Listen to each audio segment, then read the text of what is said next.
Hello everyone. तो आज हम लोग लेकर आ गए यार साइंस 1 का पूरा टेक्स्ट बुक का फुल रिवीजन। जैसा कि आप लोग जानते हैं कि आज संडे है, तो मेरे पास थोड़ा सा आज टाइम था, इसीलिए मैंने सोचा यार चलो साइंस 1 का पूरा रिवीजन करा देते हैं सबका 100 मिनट के अंदर, 1 घंटा 40 मिनट। ठीक है, तो यार देखो मुझे नहीं पता टाइम कितना लग जाएगा, बट फिर भी मैं कोशिश करूंगा कि यार कम से कम टाइम जाए आपका। ठीक है, ताकि आप लोग लेक्चर को 2 में देखो, और अगर ये लेक्चर 70 मिनट का बने, आप 35 मिनट में पूरी की पूरी टेक्स्ट बुक रिवाइज कर लो।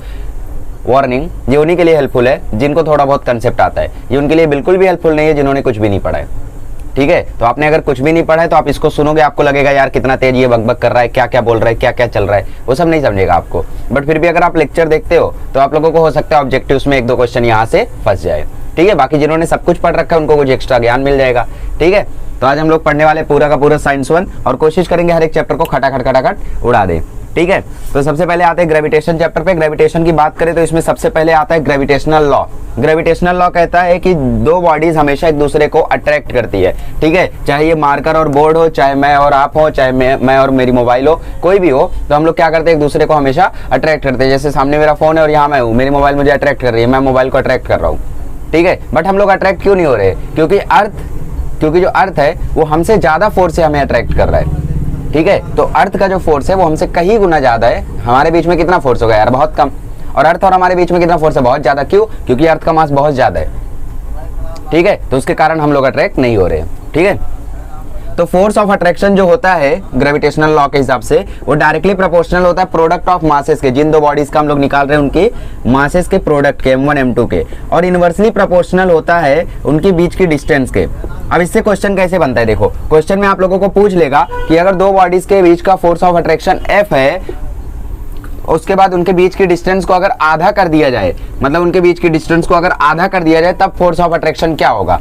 तो देखो इस क्वेश्चन को सॉल्व कैसे करते हैं। पहले तो फोर्स ऑफ अट्रैक्शन F था जब डिस्टेंस R थी। अब बोल रहे हैं जब डिस्टेंस R/2 हो गई, डिस्टेंस आधा हो गई, तब फोर्स ऑफ अट्रैक्शन कितना होगा? तो ये क्वेश्चन को करने का आपके पास 2 तरीका है। सबसे पहला तरीका है कि R² की जगह R की जगह आप सीधा R/2 डाल दो, तो डायरेक्टली प्रोपोर्शनल टू R/2 हो गया। तो ये हो जाएगा, देखो F is directly proportional to R²/4, तो F is directly proportional to 4/R²।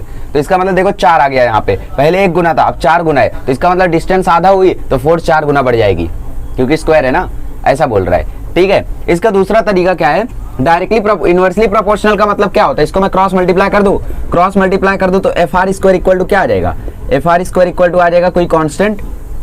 ठीक है, तो इस फॉर्मूले को आप ऐसे लिख सकते हो, F1 R1 का square equal to F2 R2 का स्क्वायर, ऐसा लिख सकते हो। अब F1 क्या था? F, R1 क्या था? R², F2 क्या था? F2, R2 क्या था? R/2 square. ठीक है, अब इसको मल्टीप्लाई करो तो FR² equal to F2 R²/4 आ गया। देखो R² कट गया, 4 यहाँ मल्टीप्लाई होगा तो F2 की वैल्यू हो जाएगी 4F। मतलब जो न्यू फोर्स आई वो 4 गुना ज्यादा है पिछली वाली फोर्स से। ठीक है, तो इस क्वेश्चन को ध्यान में रखो, इस क्वेश्चन को सॉल्व करने के लिए आपको आ सकता है। फिर बोला गया कि दोनों के बीच के डिस्टेंस को अगर डबल कर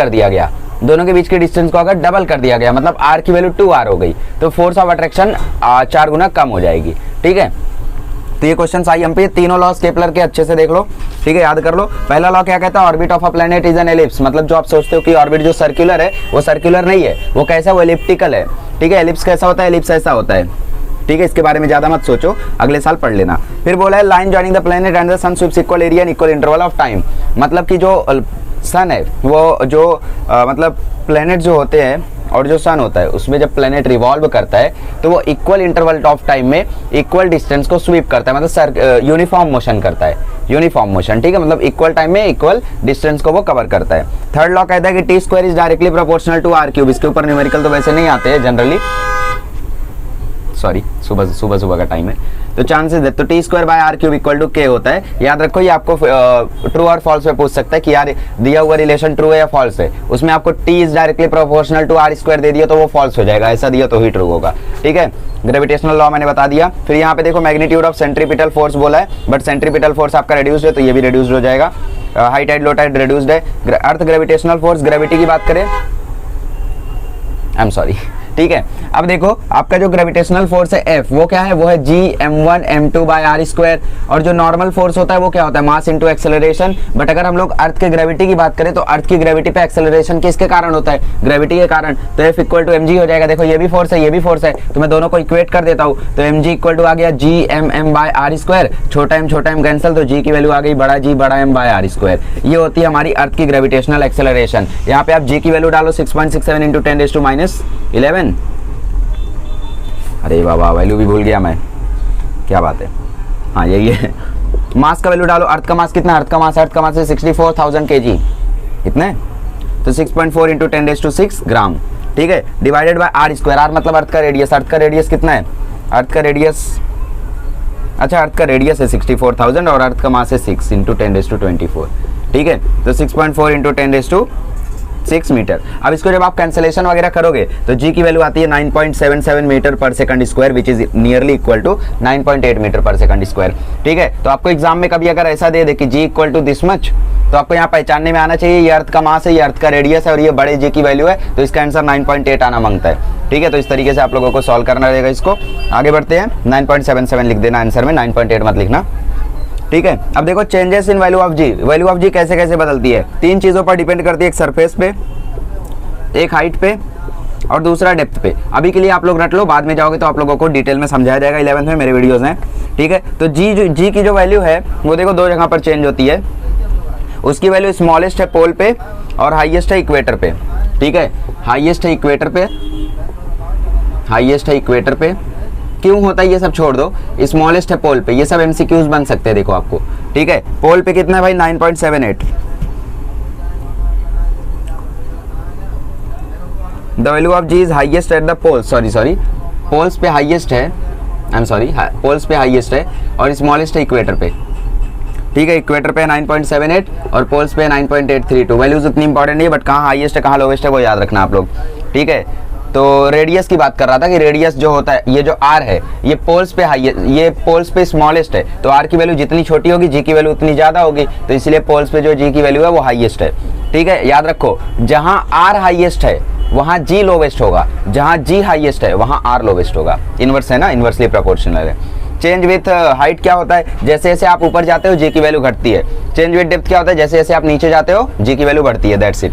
मास और वेट के बीच का फर्क क्या होता है, मास होता है हमारी बॉडी में कितना अमाउंट ऑफ मैटर प्रेजेंट है, और वेट होता है हमारे मास का मल्टीप्लाई ग्रेविटेशनल एक्सेलरेशन से ऑन दैट प्लेनेट, जिस भी प्लेनेट पे हम रह रहे हैं। अगर हम मून पे चले जाए तो मून पे जी की वैल्यू होती है 1/6 × 9.8, तो हमारा मास अगर 6 kg है तो मून पे हमारा वेट कितना हो जाएगा, मून पे हमारा वेट हो जाएगा 9.8 kg। मतलब कोई 6 किलो का अगर मास है किसी के पास, मतलब किसी का मास अगर 6 kg है, तो वहाँ वो जब मून पे जाएगा तो उसका मास जो है, उसका जो वेट है वो हो जाएगा 9.8 kg, ठीक है। तो इसका फॉर्मूला याद रखो, weight is equal to mg। Numerical आ सकता है, न्यूमेरिकल वगैरह नहीं कराऊंगा मैं। फ्री फॉल देख लो, फ्री फॉल क्या होता है, फ्री फॉल मतलब कि कोई ऑब्जेक्ट सिर्फ और सिर्फ अर्थ की ग्रेविटेशनल फोर्स के वजह से गिरे, उसके ऊपर कोई और फोर्स ना लगे, ठीक है। अगर कोई ऑब्जेक्ट सिर्फ और सिर्फ अर्थ के ग्रेविटेशनल फोर्स के कारण नीचे गिरता है तो उसको हम बोलते हैं फ्री फॉल, ठीक है। मतलब उसको सिर्फ अर्थ ही गिरा है। जैसे आप लोगों ने सपोज किसी बिल्डिंग पे कोई बॉल को रखा है, यहाँ पे किसी बॉल को आपने रखा है, बॉल पे थोड़ी सी हवा चली, हवा के कारण बॉल रोल करते करते करते करते यहाँ आया, यहाँ आने के बाद बॉल नीचे गिर गया, तो ये किसकी वजह से नीचे गिर रहा है, सिर्फ और सिर्फ ग्रेविटी की वजह से, तो इसको हम बोलते हैं फ्री फॉल। तो when an object falls freely under the influence of earth gravitational force alone, the motion is called as free fall। ऐसा आप लोगों को इसका डेफिनेशन दिया हुआ है, टेक्स्ट बुक में देख लेना, ऐसा लिखना है आपको। अब आप जानते हो v इज इक्वल टू होता था u plus at, s is equal to होता था ut plus half at square, और v स्क्वायर इक्वल टू होता था u स्क्वायर प्लस 2as। तो अगर हम लोग बात करें फ्री फॉल की, तो फ्री फॉल में जो एक्सेलरेशन की वैल्यू होती है वो होती है g। अगर ऑब्जेक्ट नीचे आ रहा है, अगर ऑब्जेक्ट नीचे आ रहा है और ऑब्जेक्ट ऊपर जा रहा है, नीचे आ रहा है तो a की वैल्यू होगी g, ऊपर जा रहा है तो a की वैल्यू होगी -g, ठीक है, इतना ध्यान में आया। और अगर जो नीचे आ रहा है तो u की वैल्यू होगी 0, ऊपर जा रहा है तो v की वैल्यू होगी 0। इतनी बातें याद रखना, ठीक है। और जो डिस्प्लेसमेंट होता है वो दोनों ही केस में हाइट के बराबर होता है। आपको जिस भी बिल्डिंग की हाइट दिया, जो भी दिया हो, टेबल की हाइट, बिल्डिंग की हाइट, जो भी दिया है, वो डिस्प्लेसमेंट किसके इक्वल होगी, हाइट के इक्वल होगी। एस क्या होता है डिस्प्लेसमेंट, यू क्या होता है इनिशियल वेलोसिटी, इनिशियल मतलब जिस वेलोसिटी से फेंका गया, तो ऑब्वियसली ऑब्जेक्ट जब नीचे आ रहा है तो यहाँ पे ऊपर रहा होगा तो इनिशियल वेलोसिटी 0 रही होगी, और जब ऑब्जेक्ट ऊपर गया तो v क्या होता है, v होता है फाइनल वेलोसिटी। तो ऑब्जेक्ट जब भी ऊपर जाता है, देखो ध्यान से, देखो ध्यान से, ये मैंने मार्कर उड़ाया, वीडियो पॉज करो, ऑपोजिट। तो जैसे ये यहाँ पे पहुंचा, यहाँ पे पहुंचने के बाद ये नीचे आया, बट जब आप लोग इसको स्लो मोशन में देखोगे तो मार्कर ऊपर जाने के बाद थोड़े मोमेंट के लिए यहाँ पे रुका, उसके बाद नीचे आया। तो इसका मतलब यहाँ पे इसकी फाइनल वेलोसिटी कितनी थी, 0 थी, इसलिए यहाँ पे भी 0 होता है जब हम किसी को ऊपर फेंकते तब। नीचे आते टाइम किसी ना किसी वेलोसिटी से कोई ना कोई गिरता है। अब कोई बोलेगा अगर फाइनल वेलोसिटी 0 होती है तो भाई सुसाइड वाला कंसेप्ट गायब हो जाएगा, क्योंकि अगर फाइनल वेलोसिटी 0 होने लगी मतलब ऑब्जेक्ट नीचे गिरते टाइम उसकी स्पीड 0 हो जाएगी, और स्पीड 0 हो गई तो ऑब्जेक्ट नीचे गिरेगा नहीं तो उसको चोट लगेगी नहीं तो सुसाइड होगा ही नहीं। ठीक है, तो सुसाइड के लिए वे की वैल्यू 0 नहीं होती है, नीचे गिरते टाइम कुछ ना कुछ होती है। हाँ, तो देखो नीचे जाते टाइम फ्री फॉल की बात करें ना, तो फ्री फॉल में ये वाला कंसेप्ट लगेगा, पूरे इक्वेशन में ये चीज लगा दो। तो v इक्वल टू यू क्या है 0, a क्या है g और t क्या है t, तो v इक्वल टू हो गया gt। s is equal to u क्या है 0 हाफ, a क्या है g और t स्क्वायर, तो s इज इक्वल टू हो गया half gt square. v square equal to क्या होगा, v स्क्वायर इक्वल टू होगा 0 का स्क्वायर प्लस 2gh, ये भी डिस्प्लेसमेंट ही लिखो s, तो v स्क्वायर इक्वल टू होगा 2gs। तो आप लोग क्या करो, आप लोग सिर्फ और सिर्फ ये तीनों इक्वेशन याद रखो और कंसेप्ट के हिसाब से फॉर्मूला लगा देना, नीचे जा रहा है तो ये, ऊपर जा रहा है तो ये। लास्ट कंसेप्ट की बात करते हैं इसके वेलोसिटी की, बाकी सब फालतू है। इसके वेलोसिटी मतलब ऑब्जेक्ट किस वेलोसिटी से हम लोग फेंके कि उस प्लेनेट को वो पार कर जाए, ऑब्जेक्ट को हम लोग किस वेलोसिटी से फेंके कि वो उस प्लेनेट को पार कर जाए, उसको हम बोलते हैं एस्केप वेलोसिटी। जैसे मेरे पास ये मार्कर है, मैं चाहता हूँ ये मार्कर क्या कर दे, अर्थ को छोड़ के चला जाए, तो मैं इसको किस स्पीड से फेंकूं कि अर्थ को छोड़कर चला जाए, वो होगी एस्केप वेलोसिटी। हर एक प्लेनेट की अपनी अपनी एस्केप वेलोसिटी होती है। अर्थ की 11.2 किलोमीटर पर आवर, 11.2 किलोमीटर पर सेकंड। तो ये एमसीक्यू में काफी ज्यादा इंपॉर्टेंट है। अब देखो इसका फॉर्मूला क्या होता है, इसके वेलोसिटी का दो फॉर्मूला है, v is equal to √2gm/r, v equal to √2gr। ये दोनों फॉर्मूला याद रखना, डेरिवेशन वगैरह इंपॉर्टेंट है बट फिर भी मैं आप लोगों को आज नहीं बताऊंगा।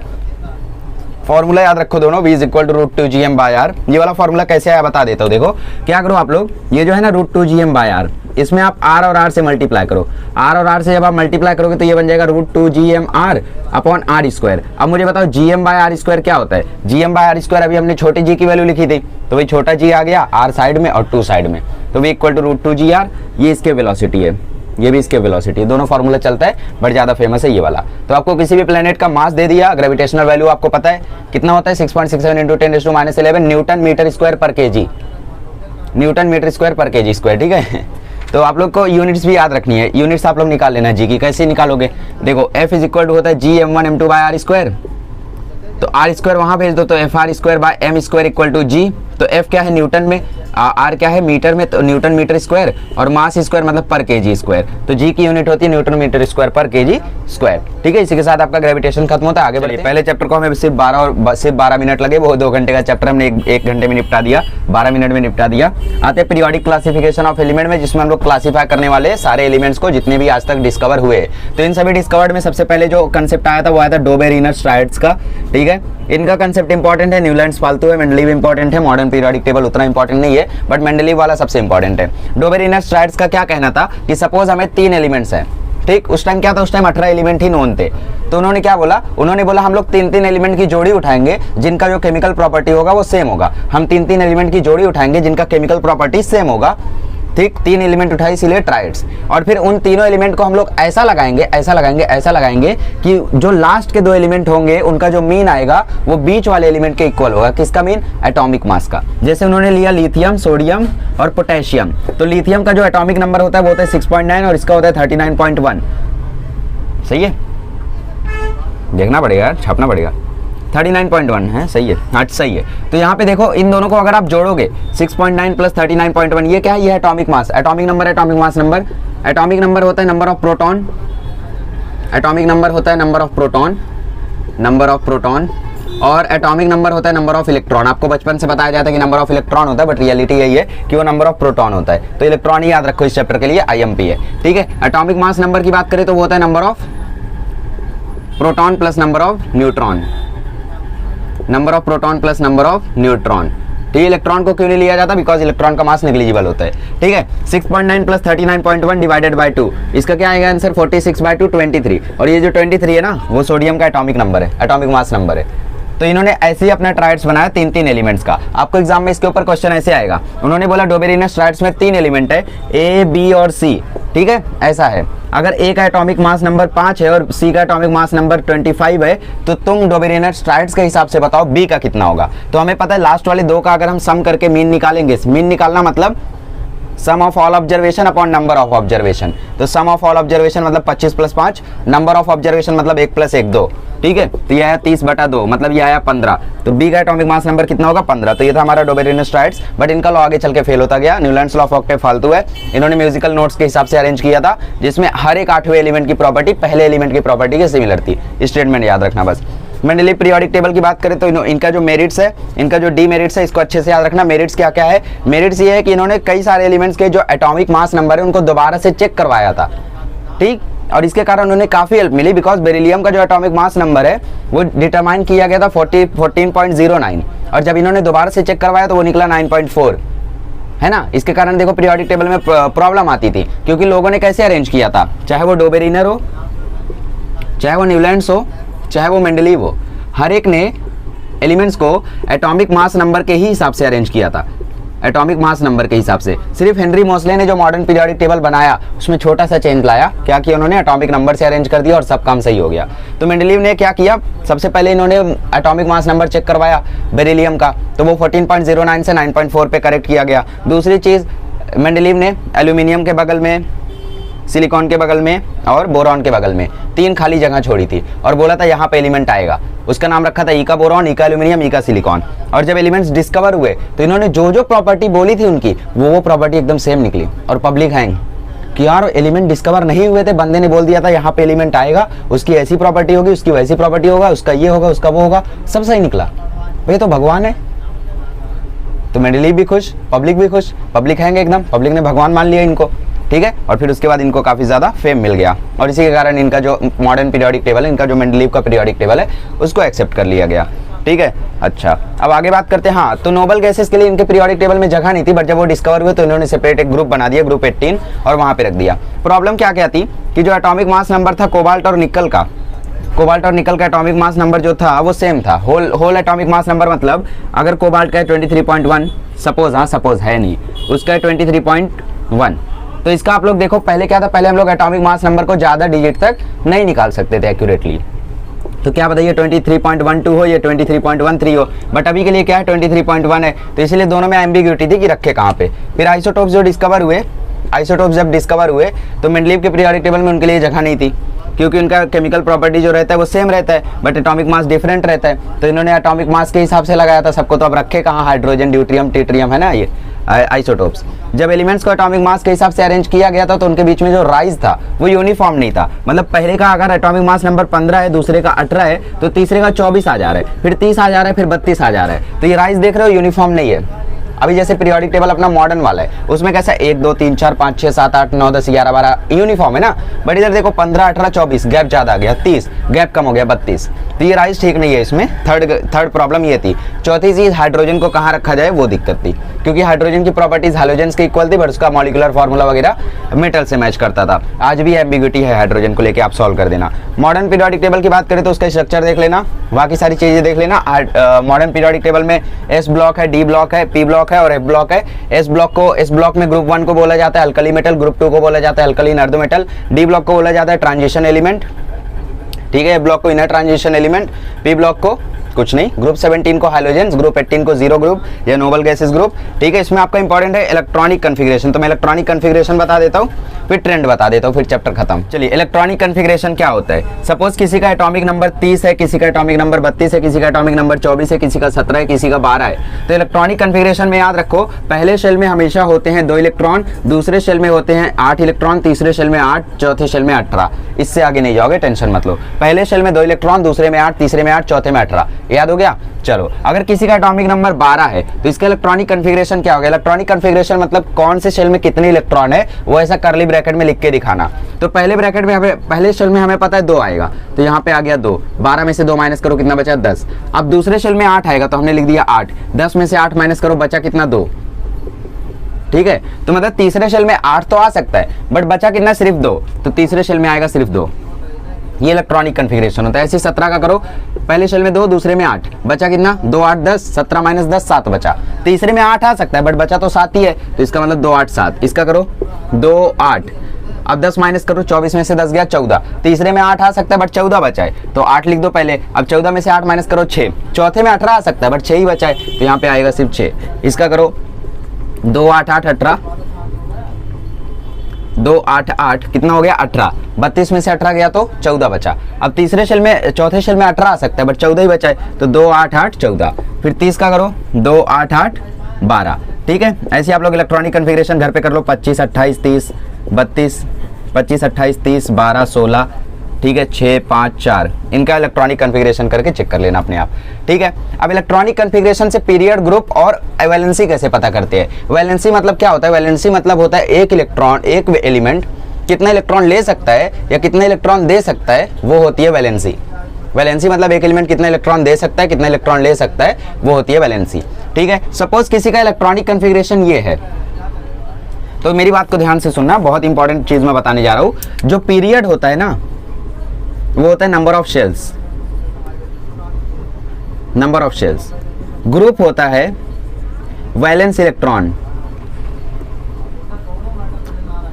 ग्रुप होता है वैलेंस इलेक्ट्रॉन। वैलेंस इलेक्ट्रॉन मतलब आखिरी शेल में कितना इलेक्ट्रॉन है, आखिरी शेल में कितना इलेक्ट्रॉन है। वैलेंस और वैलेंसी फर्क होता है। वैलेंस मतलब आखिरी शेल में कितना इलेक्ट्रॉन होता है, और वैलेंसी मतलब कितना इलेक्ट्रॉन वो ले सकता है या कितना दे सकता है ऑक्टेट कंप्लीट करने के लिए।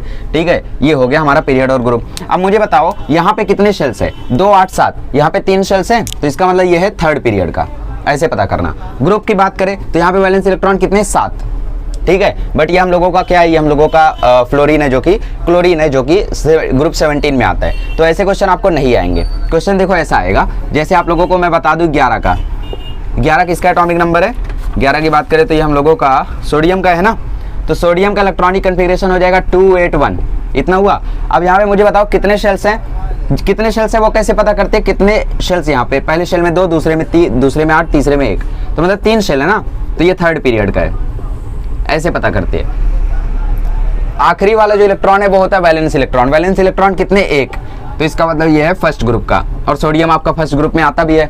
और वैलेंसी मतलब कोई कितना इलेक्ट्रॉन दे सकता है, कितना ले सकता है। जैसे हम लोग इसकी बात करें तो ये कितना इलेक्ट्रॉन ले सकता है 6, कितना दे सकता है 2, तो जो कम वाली वैल्यू हो उसको लिख दो। 2 दे सकता है, 6 ले सकता है, छोटा कौन 2, तो इसकी वैलेंसी क्या होगी 2। ये 1 इलेक्ट्रॉन दे सकता है, 7 इलेक्ट्रॉन ले सकता है, छोटी वैल्यू क्या 1, तो इसकी वैलेंसी क्या हो जाएगी 1। ठीक है, तो ऐसे 3 मार्क का क्वेश्चन आप लोगों को पूछ सकता है, हमें भी पूछा था। और इसका एटॉमिक नंबर क्या होगा, एटॉमिक नंबर निकालने के लिए आप पूरे इलेक्ट्रॉन को जोड़ देना। एटॉमिक नंबर निकालने के लिए आप लोग सम ऑफ ऑल इलेक्ट्रॉन कर देना। अब यहाँ पे सम ऑफ ऑल इलेक्ट्रॉन क्या हो जाएगा, 2 + 8 + 1 11, तो इसका एटॉमिक नंबर हो जाएगा 11। इसका एटॉमिक नंबर 2 + 8 + 8 + 6 24, 2 + 8 + 8 + 14 32। ठीक है, तो आप मुझे इसका पीरियड, ग्रुप, वैलेंसी सब बता के दिखाओ। किसका, कैल्शियम का। कैल्शियम का एटॉमिक नंबर होता है 12, इसका आप मुझे पीरियड, ग्रुप, वैलेंसी और एटॉमिक नंबर सब बता के दिखाओ। ठीक है, आगे बढ़ते हैं, इलेक्ट्रॉनिक कन्फिग्रेशन भी कर देना। ट्रेंड की बात करें तो ट्रेंड क्या होता है, एलिमेंट का जो ट्रेंड होता है एटॉमिक साइज का, एटॉमिक साइज का बस देख लो, यही इंपॉर्टेंट है। एटॉमिक साइज या रेडियस टॉप से बॉटम जाते टाइम बढ़ता है, टॉप से बॉटम जाते टाइम इंक्रीज होता है, और राइट से लेफ्ट जाते टाइम घटता है, राइट से लेफ्ट जाते टाइम डिक्रीज होता है। क्यों होता है, कैसे होता है, वो सब देख लो। कि देखो आगे जाते टाइम क्या होता है, इलेक्ट्रॉन बढ़ते जाता है, तो इलेक्ट्रॉन और न्यूक्लियस के बीच में अट्रैक्शन होता है, अट्रैक्शन के कारण लोग कंप्रेस हो जाते हैं, तो आगे जाते टाइम घटता है। नीचे जाते टाइम शेल्स बढ़ जाते हैं, तो भाई शेल्स बढ़ते जा रहे बढ़ते जा रहे बढ़ते जा रहे, अट्रैक्शन कितना भी हो बट साइज तो बढ़ रहा है बहुत ज़्यादा, है ना, तो टॉप से बॉटम जाते टाइम बढ़ता है। और कुछ है, metallic non metallic character red कर देना, हैलोजन फैमिली फालतू है। आगे बढ़ते हैं थर्ड चैप्टर की ओर। चलिए थर्ड चैप्टर की बात करते हैं, chemical reactions and equations. Chemical reactions and equation में सबसे पहले आपको फिजिकल चेंज, केमिकल चेंज दिया है। फिजिकल चेंज मतलब किसी के पीएच में चेंज आ जाए, किसी के स्टेट में चेंज आ जाए, ऐसा चेंज जो कि रिवर्सिबल हो। मतलब जैसे मैंने अभी बर्फ बना दिया, बर्फ से पानी बना सकता हूँ, पानी से फिर से बर्फ बना सकता हूँ, पानी से मैं गैस बना सकता हूँ, गैस को कंडेंस करके दोबारा लिक्विड बना सकता हूँ। तो जो प्रोसेस रिवर्सिबल होता है वो होता है फिजिकल चेंज, जो प्रोसेस इरिवर्सिबल होता है वो होता है केमिकल चेंज। एक बार दूध से दही बनी, क्या दही से दूध बनेगी, दही से दूध बनेगा, नहीं बनेगा, है ना, तो वो क्या होता है इरिवर्सिबल, मतलब वो होता है chemical change. Chemical reactions and equations, balancing का इसमें आपको इंपॉर्टेंट है और टाइप्स ऑफ रिएक्शन इंपॉर्टेंट है। तो सबसे पहले मैं आपको सारे टाइप्स एक्सप्लेन कर देता हूँ, लिखना तो जानते हो यार रिएक्शन इसमें क्या चीज़ है ना। Types of reaction, types of reaction आपको बेसिकली 7 हैं, ठीक है। सबसे पहला है कॉम्बिनेशन रिएक्शन, दूसरा है डीकम्पोजिशन रिएक्शन, तीसरा है डिस्प्लेसमेंट रिएक्शन, 7 नहीं एक्चुअली 9 है, डिस्प्लेसमेंट रिएक्शन, और चौथा है डबल डिस्प्लेसमेंट रिएक्शन, ठीक है। अब देखो सब कुछ बहुत इजी है यार। कॉम्बिनेशन रिएक्शन का मतलब होता है 2 एलिमेंट कंबाइन होंगे, एक प्रोडक्ट मिलेगा, मतलब C+O2 इक्वल टू CO2। अगर आपको किसी भी इक्वेशन में सिर्फ एक प्रोडक्ट दिखे और 2 रिएक्टेंट दिखे, समझ जाना वो कौन सा रिएक्शन है, कॉम्बिनेशन रिएक्शन। डीकम्पोजिशन रिएक्शन मतलब एक रिएक्टेंट से 2 प्रोडक्ट बन जाना, जैसे C12H22O11, C12H22O11, ये क्या है, ये शुगर है ना, C12H22O11। अगर आप इसको हीट दोगे तो 12 कार्बन बाहर आएगा और 11 वाटर बाहर आएगा, ठीक है। तो देखो यहाँ पे 2 प्रोडक्ट है, एक रिएक्टेंट है। कभी भी आपको अगर 2 प्रोडक्ट एक रिएक्टेंट दिख जाए तो वो डीकम्पोजिशन रिएक्शन है। डिस्प्लेसमेंट रिएक्शन मतलब प्लेस चेंज करना, जैसे CuSO4 प्लस Fe, यहाँ पे हो जाएगा FeSO4 प्लस Cu। जहाँ कॉपर था वहाँ Fe है और जहाँ Fe था वहाँ कॉपर है, पोजीशन क्या हुई, चेंज हुई। डबल डिस्प्लेसमेंट मतलब दोनों की पोजीशन चेंज हो जाएगी। यहाँ पे क्या हुआ, Cu की जगह Fe ने ले ली, ठीक है, बट Cu ने किसी की जगह नहीं ली, वो तो अकेला पड़ गया, तो ये डिस्प्लेसमेंट। डबल डिस्प्लेसमेंट में क्या होगा, जैसे NaCl NaOH प्लस HCl, इसमें क्या होगा, जो Cl होगा वो OH की जगह ले लेगा और जो OH होगा वो Cl की जगह ले लेगा, तो ये बन जाएगा NaCl plus H2O।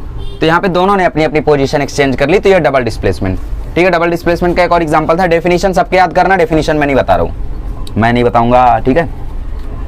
Double displacement में आई डोंट थिंक यहाँ पे एग्जांपल दिया हुआ था यार, पीछे तो दिया हुआ था, सिल्वर नाइट्रेट इंक वाला यार, वेयर इज इट, ये बिकॉज आपको बोर्ड एग्जाम में आया था, ठीक है। AgNO3 plus NaCl, AgNO3 plus NaCl, इससे क्या बन जाएगा, इससे बन जाएगा silver chloride AgCl plus NaNO3। ये आपको 2019 बोर्ड एग्जाम में आया था और पूछा था आप लोगों से कि ये कौन से टाइप का रिएक्शन है, कौन से टाइप का, डबल डिस्प्लेसमेंट। फिर बोला था जिस टाइप का रिएक्शन है उसका डेफिनेशन लिखो, तो डेफिनेशन लिख दो, when the places of two ions are exchanged to form the precipitate, it is called as double displacement reaction. फिर बोला था रिएक्टेंट का नाम लिखो, तो silver nitrate, sodium chloride, silver chloride, sodium nitrate.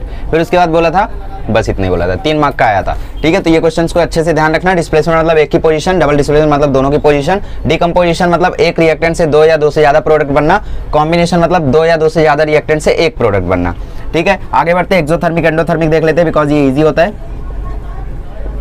Endothermic और एक्सोथर्मिक क्या होता है, एक्सोथर्मिक में हीट बाहर जाएगी, एंडोथर्मिक में हीट एब्जॉर्ब होगी। हीट एब्जॉर्ब हुई तो एंडोथर्मिक और हीट रिलीज हुई तो एक्सोथर्मिक। पहचानने का कैसे, पहचानने के लिए एंडोथर्मिक में आपको जो एरो बना रहता है उसके ऊपर डेल्टा का साइन बना रहेगा। डेल्टा मतलब क्या होता है, डेल्टा मतलब होता है हीट, तो डेल्टा अगर बना रहेगा तो इसका मतलब हीट एब्जॉर्ब हुई है। एक्सोथर्मिक में क्या होगा, एक्सोथर्मिक में आपको यहाँ पे प्रोडक्ट लिखा रहेगा 12 कार्बन प्लस, चलो कुछ भी लिख दिया, यहाँ पे लिख दिया 12H2 plus 13S plus heat.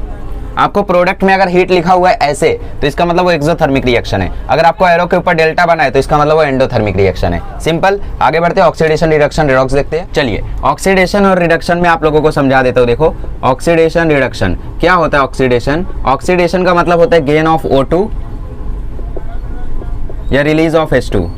मतलब या तो वो ऑक्सीजन ले ले या तो वो हाइड्रोजन रिलीज कर दे, ठीक है। या तो वो हाइड्रोजन ले ले, रिडक्शन इसका जस्ट उल्टा, या तो वो हाइड्रोजन ले ले या तो वो ऑक्सीजन रिलीज कर दे, ठीक है। जैसे मैं आपसे पूछूं कि भाई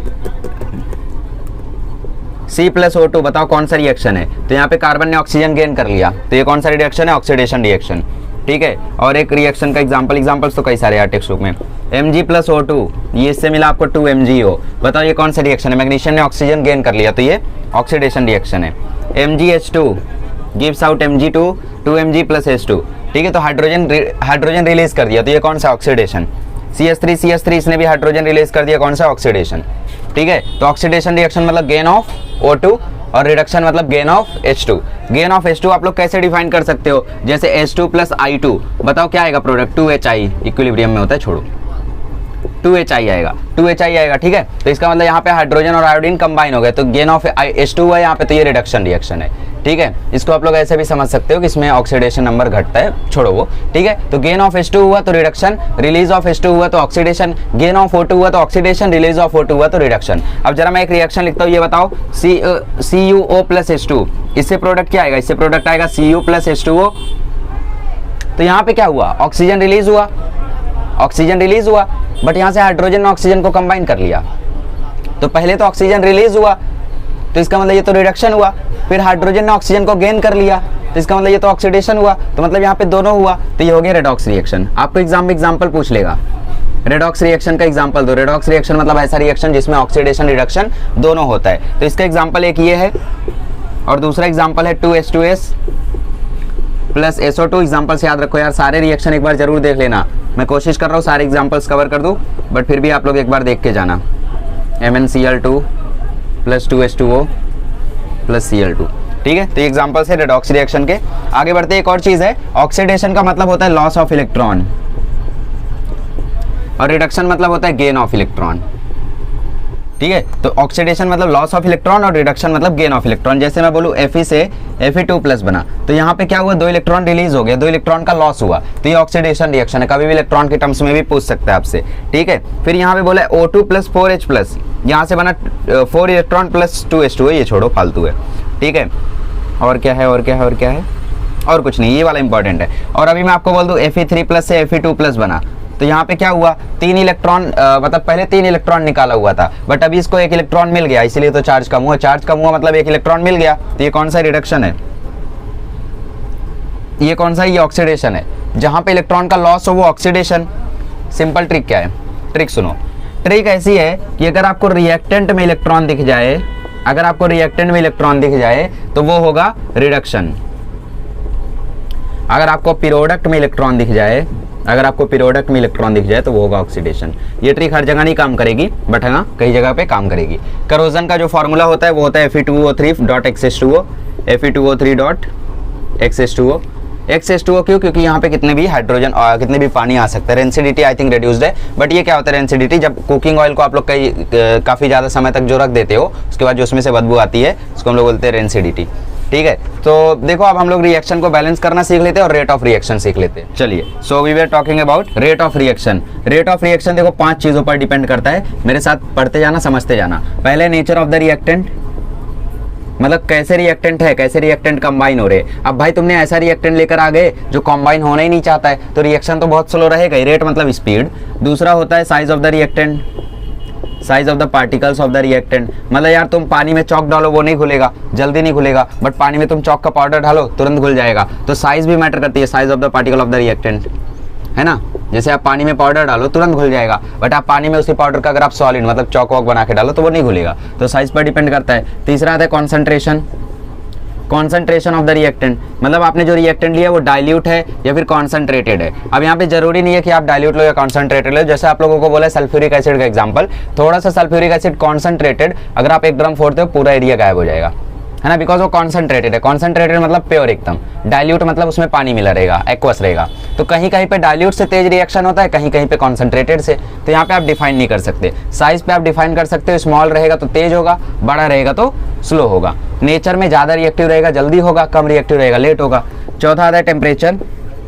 अब टेम्परेचर भी अलग अलग होता है, कुछ रिएक्शन लो टेम्परेचर पे तेजी से होते हैं, कुछ लोग हाई पे, तो कह नहीं सकते, बट ज़्यादातर हाई पे होते हैं। पांचवा आता है कैटलिस्ट। कैटलिस्ट मतलब ऐसा एलिमेंट, इसका डेफिनेशन याद कर लेना, डेफिनेशन इंपॉर्टेंट है, और इसका एग्जांपल भी याद कर लेना। MnO2 कहीं पे भी आपको दिख जाए तो समझ लेना वो कैटलिस्ट है, ठीक है। मतलब टेक्स्ट बुक में आपको दिया है मैंगनीज पाउडर का। तो कैटलिस्ट जो होता है वो रिएक्शन की स्पीड को बढ़ा देता है, चेंज कर देता है, ठीक है। ऐसा नहीं बोल सकते बढ़ा देता है, कई कई जगह पे घटा भी देता है, बट हाँ मोस्टली बढ़ाता है, ठीक है। लास्ट चीज देख लेते हैं बैलेंसिंग। बैलेंसिंग क्या होती है यार, जैसे आप लोगों को बोला Mg + O2, इससे बना 2MgO, तो इसको आप कैसे बैलेंस करोगे। यहाँ पे 2 मैग्नीशियम है, यहाँ पे 1 ही मैग्नीशियम है, तो यहाँ पे 2 लगा दो, हो गया बैलेंस। मजाक कर रहे हो, देखो एक करके दिखा देता हूँ, बाकी आप लोग कर लेना बिकॉज उतना टाइम नहीं है, ठीक है। हाँ, H2H2O7 + H2O gives out H2SO4। 4 oxygen है यहाँ पे 1 ऑक्सीजन 7, 8 ऑक्सीजन है, तो इसका मतलब मेरे को यहाँ पे 2 लगाना पड़ेगा। 2 लगा दूंगा तो 2 4 जा देखो 8 ऑक्सीजन हो गया।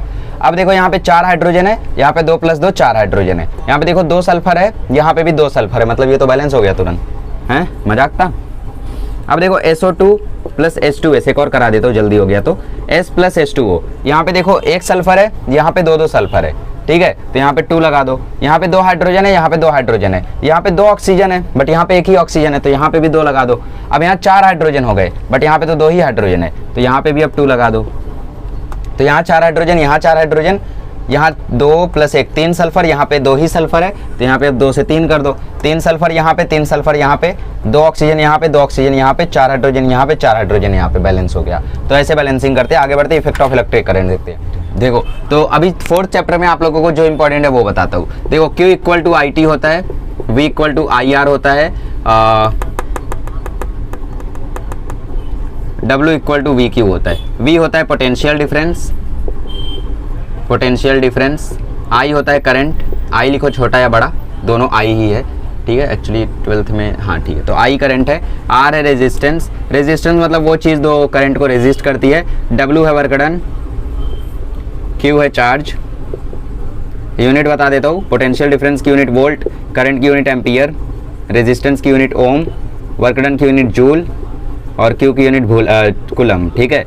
सो चार्ज की यूनिट कूलम। तो इतनी चीज़ें हम लोगों को, तो Q = IT होता है, T मतलब टाइम, उसको भी बताओ क्या, नहीं ना, तो Q = IT होता है, चार्ज आपको दिया रहेगा, करंट आपको दिया रहेगा, टाइम निकाल लोगे। या फिर ऐसे बोलेगा कि एक बात बताओ, इतना करंट इतनी देर के लिए फ्लो हुआ तो कितने चार्ज वहाँ पे हुए, तो IT कर देना, आ जाएगा आंसर। V = IR होता है, W = VQ होता है। पावर का फॉर्मूला क्या होता है, पावर का फॉर्मूला होता है V × I, ये पावर है, हाँ, पावर का भी यूनिट जूल होता है, तो पावर का फॉर्मूला होता है V × I। अब V की जगह मैं क्या लिख सकता हूँ, IR, तो पावर का एक और फॉर्मूला होता है I²R, ठीक। अब मैं I की जगह क्या लिख सकता हूँ, V/R, तो P का एक और फॉर्मूला होता है V × V/R। I की जगह मैंने V/R लिख दिया, देखो ना R इसके नीचे गया तो I का फॉर्मूला V/R। तो पावर का एक और फॉर्मूला होता है V²/R। तो पावर का 3 फॉर्मूला याद रखो, न्यूमेरिकल के लिए इंपॉर्टेंट है, V²/R, I²R और VI, ठीक है। तीनों फॉर्मूला अच्छे से याद रखो, आपको क्वेश्चन आएगा, आप लोग सॉल्व करें ना। एग्जाम्पल 3, एग्जाम्पल 4 जो आपकी टेक्स्ट बुक में दिया है उसका आंसर 44, 146 गलत दिया हुआ है, ठीक है, 3rd वाले का, किसी का तो गलत दिया हुआ है, यहाँ पे देख लेना आप लोग। फिर आप लोगों का आता है right hand thumb rule. Right hand thumb rule क्या बोलता है, राइट हैंड थंब रूल बोलता है जिस डायरेक्शन में इलेक्ट्रिक करंट है उस डायरेक्शन में अपना थंब रखो, और फिर उसके बाद जिस डायरेक्शन में आपकी फिंगर्स जा रही है उस डायरेक्शन में मैग्नेटिक फील्ड प्रोड्यूस हुआ है। तो थंब किसकी डायरेक्शन में, इलेक्ट्रिक करंट की, और आपके जो फिंगर्स है वो क्या दिखाएंगे, डायरेक्शन ऑफ मैग्नेटिक फील्ड, कहाँ से मैग्नेटिक फील्ड आई है, ठीक है। आप लोग ऐसा रखो और आपको अब पता चल जाएगा। उसके बाद आता है देखो आप लोगों का right hand thumb rule, left hand thumb rule, sorry left hand rule, right hand rule. तो लेफ्ट हैंड रूल क्या बताता है आपको, लेफ्ट हैंड रूल छापने का एक बहुत बढ़िया तरीका होता है, अपनी उंगलियों पर लिख के ले जाते लोग, यहाँ पे ये, यहाँ पे ये, यहाँ पे ये। हम लोग के स्कूल में लिख कर ले गए थे कुछ लोग, कन्फ्यूजन होता है थोड़ा सा, बट रट लो 2-3 बार, ठीक। आपका जो थंब है, आपका जो इंडेक्स है और जो आपका मिडल फिंगर है, क्या क्या दिखाएगा, देखो मिडल फिंगर दिखाएगा डायरेक्शन ऑफ करंट, दोनों ही केस में अलग अलग होता है। राइट हैंड थंब रूल में जस्ट इंड्यूस्ड करंट आ जाएगा। इंडेक्स फिंगर जो है आपका वो दिखाएगा डायरेक्शन ऑफ मैग्नेटिक फील्ड, उसमें भी वही होता है डायरेक्शन ऑफ मैग्नेटिक फील्ड, ठीक। और जो थंब है वो दिखाएगा आपको force on the conductor, force on the conductor. और जो राइट हैंड थंब रूल होता है उसमें क्या चेंज आता है वो बता देता हूँ। Right hand rule, I mean यार थंब क्यों निकल जाता है। राइट हैंड रूल में देखो motion of a conductor, index का सेम रहता है दोनों में, इंडेक्स का दोनों में सेम रहता है, ठीक है, राइट में भी। और जो मिडल का है वो भी लगभग सेम ही रहता है, बस एक फर्क आता है, इंड्यूस्ड करंट आ जाता है, इंड्यूस्ड करंट, ठीक है। और जो थंब है वो क्या दिखाता है, थंब आपको दिखाता है मोशन ऑफ अ कंडक्टर, बहुत इंपॉर्टेंट है ये, आपको 2 मार्क का लिखने के लिए आ सकता है, हमें आया था, ठीक है। तो ये हम लोगों का Fleming's right hand rule. Faraday's law of induction क्या कहता था, अगर एक साइड में इलेक्ट्रिक करंट है तो उसके कारण दूसरी जो चीज़ होगी उसमें भी इलेक्ट्रिक करंट इंड्यूस हो जाता है, ठीक है। अब ये कैसे होता है ये सब आप लोगों को आगे पढ़ाया जाएगा हायर स्टडीज़ में। इलेक्ट्रोमैग्नेटिक इंडक्शन, फालतू topics. Magnetic field due to solenoid, solenoid में अगर आप लोग एक लूप लोगे और फिर लूप में आप करंट पास करोगे उसके आजू बाजू मैग्नेटिक फील्ड जनरेट हो जाती है। आप जानते हो यार करंट की वजह से मैग्नेटिक फील्ड आती है। करंट के आगे अगर हम रेजिस्टर लगा दें तो वहाँ पे हीट प्रोड्यूस होती है, इसलिए चैप्टर का नाम है heating effect of electric current और magnetic effect of electric current. मतलब रेजिस्टेंस लगाया तो हीट आएगी और मतलब हीट आएगी, और फिर जब इलेक्ट्रिक करंट पास करोगे तो ऑब्वियसली मैग्नेटिक फील्ड तो आजू बाजू आती है। फिर इलेक्ट्रिक मोटर है और फिर जनरेटर्स है। इलेक्ट्रिक मोटर का डायग्राम आप लोग कर लेना, IMP है। इलेक्ट्रिक मोटर का मीनिंग वगैरह छोड़ो, रट लो इसको, हर एक चीज़ को, ठीक है। अल्टरनेटिंग करंट की बात करें तो अल्टरनेटिंग करंट आप लोग जानते हो, इसका जो वैल्यू है करंट का वो चेंज होते रहता है, 0 से 2, 2 से 0, 0 से 2, 2 से 0, ऐसा चेंज होते रहता है। डायरेक्ट करंट का वैल्यू एक बार चेंज नहीं होता, एक बार 0 से 2 हुआ ना वो लगातार 2 ही देगा। जैसे आप लोगों के घरों में AC करंट आते हैं, क्यों? क्योंकि आप लोग अगर कभी गलती से अगर स्विच बोर्ड को छू दो तो स्विच बोर्ड पे सपोज अभी करंट की वैल्यू 0 है, आपने जब छुआ उसकी वैल्यू 0.1 थी, तो ये 0 से 2 तक जाएगा, या 2 से मतलब जितना भी होगा, फिर वो तुरंत 0 पे आएगा। ऐसे साइकिल चलेगी ना, तो एक बार जब वो 2 पे गया फिर 0 पे आया, तुरंत आपका हाथ निकल जाता है। अगर वहीं पे वो DC आता, मतलब डायरेक्ट करंट आता, तो आप जब हाथ लगाते ना तो एक बार 0 से 2 जाता तो फिर वो डायरेक्ट 2 ही देता, तो आप तब तक उसको नहीं छोड़ पाते जब तक आप मतलब ठीक है।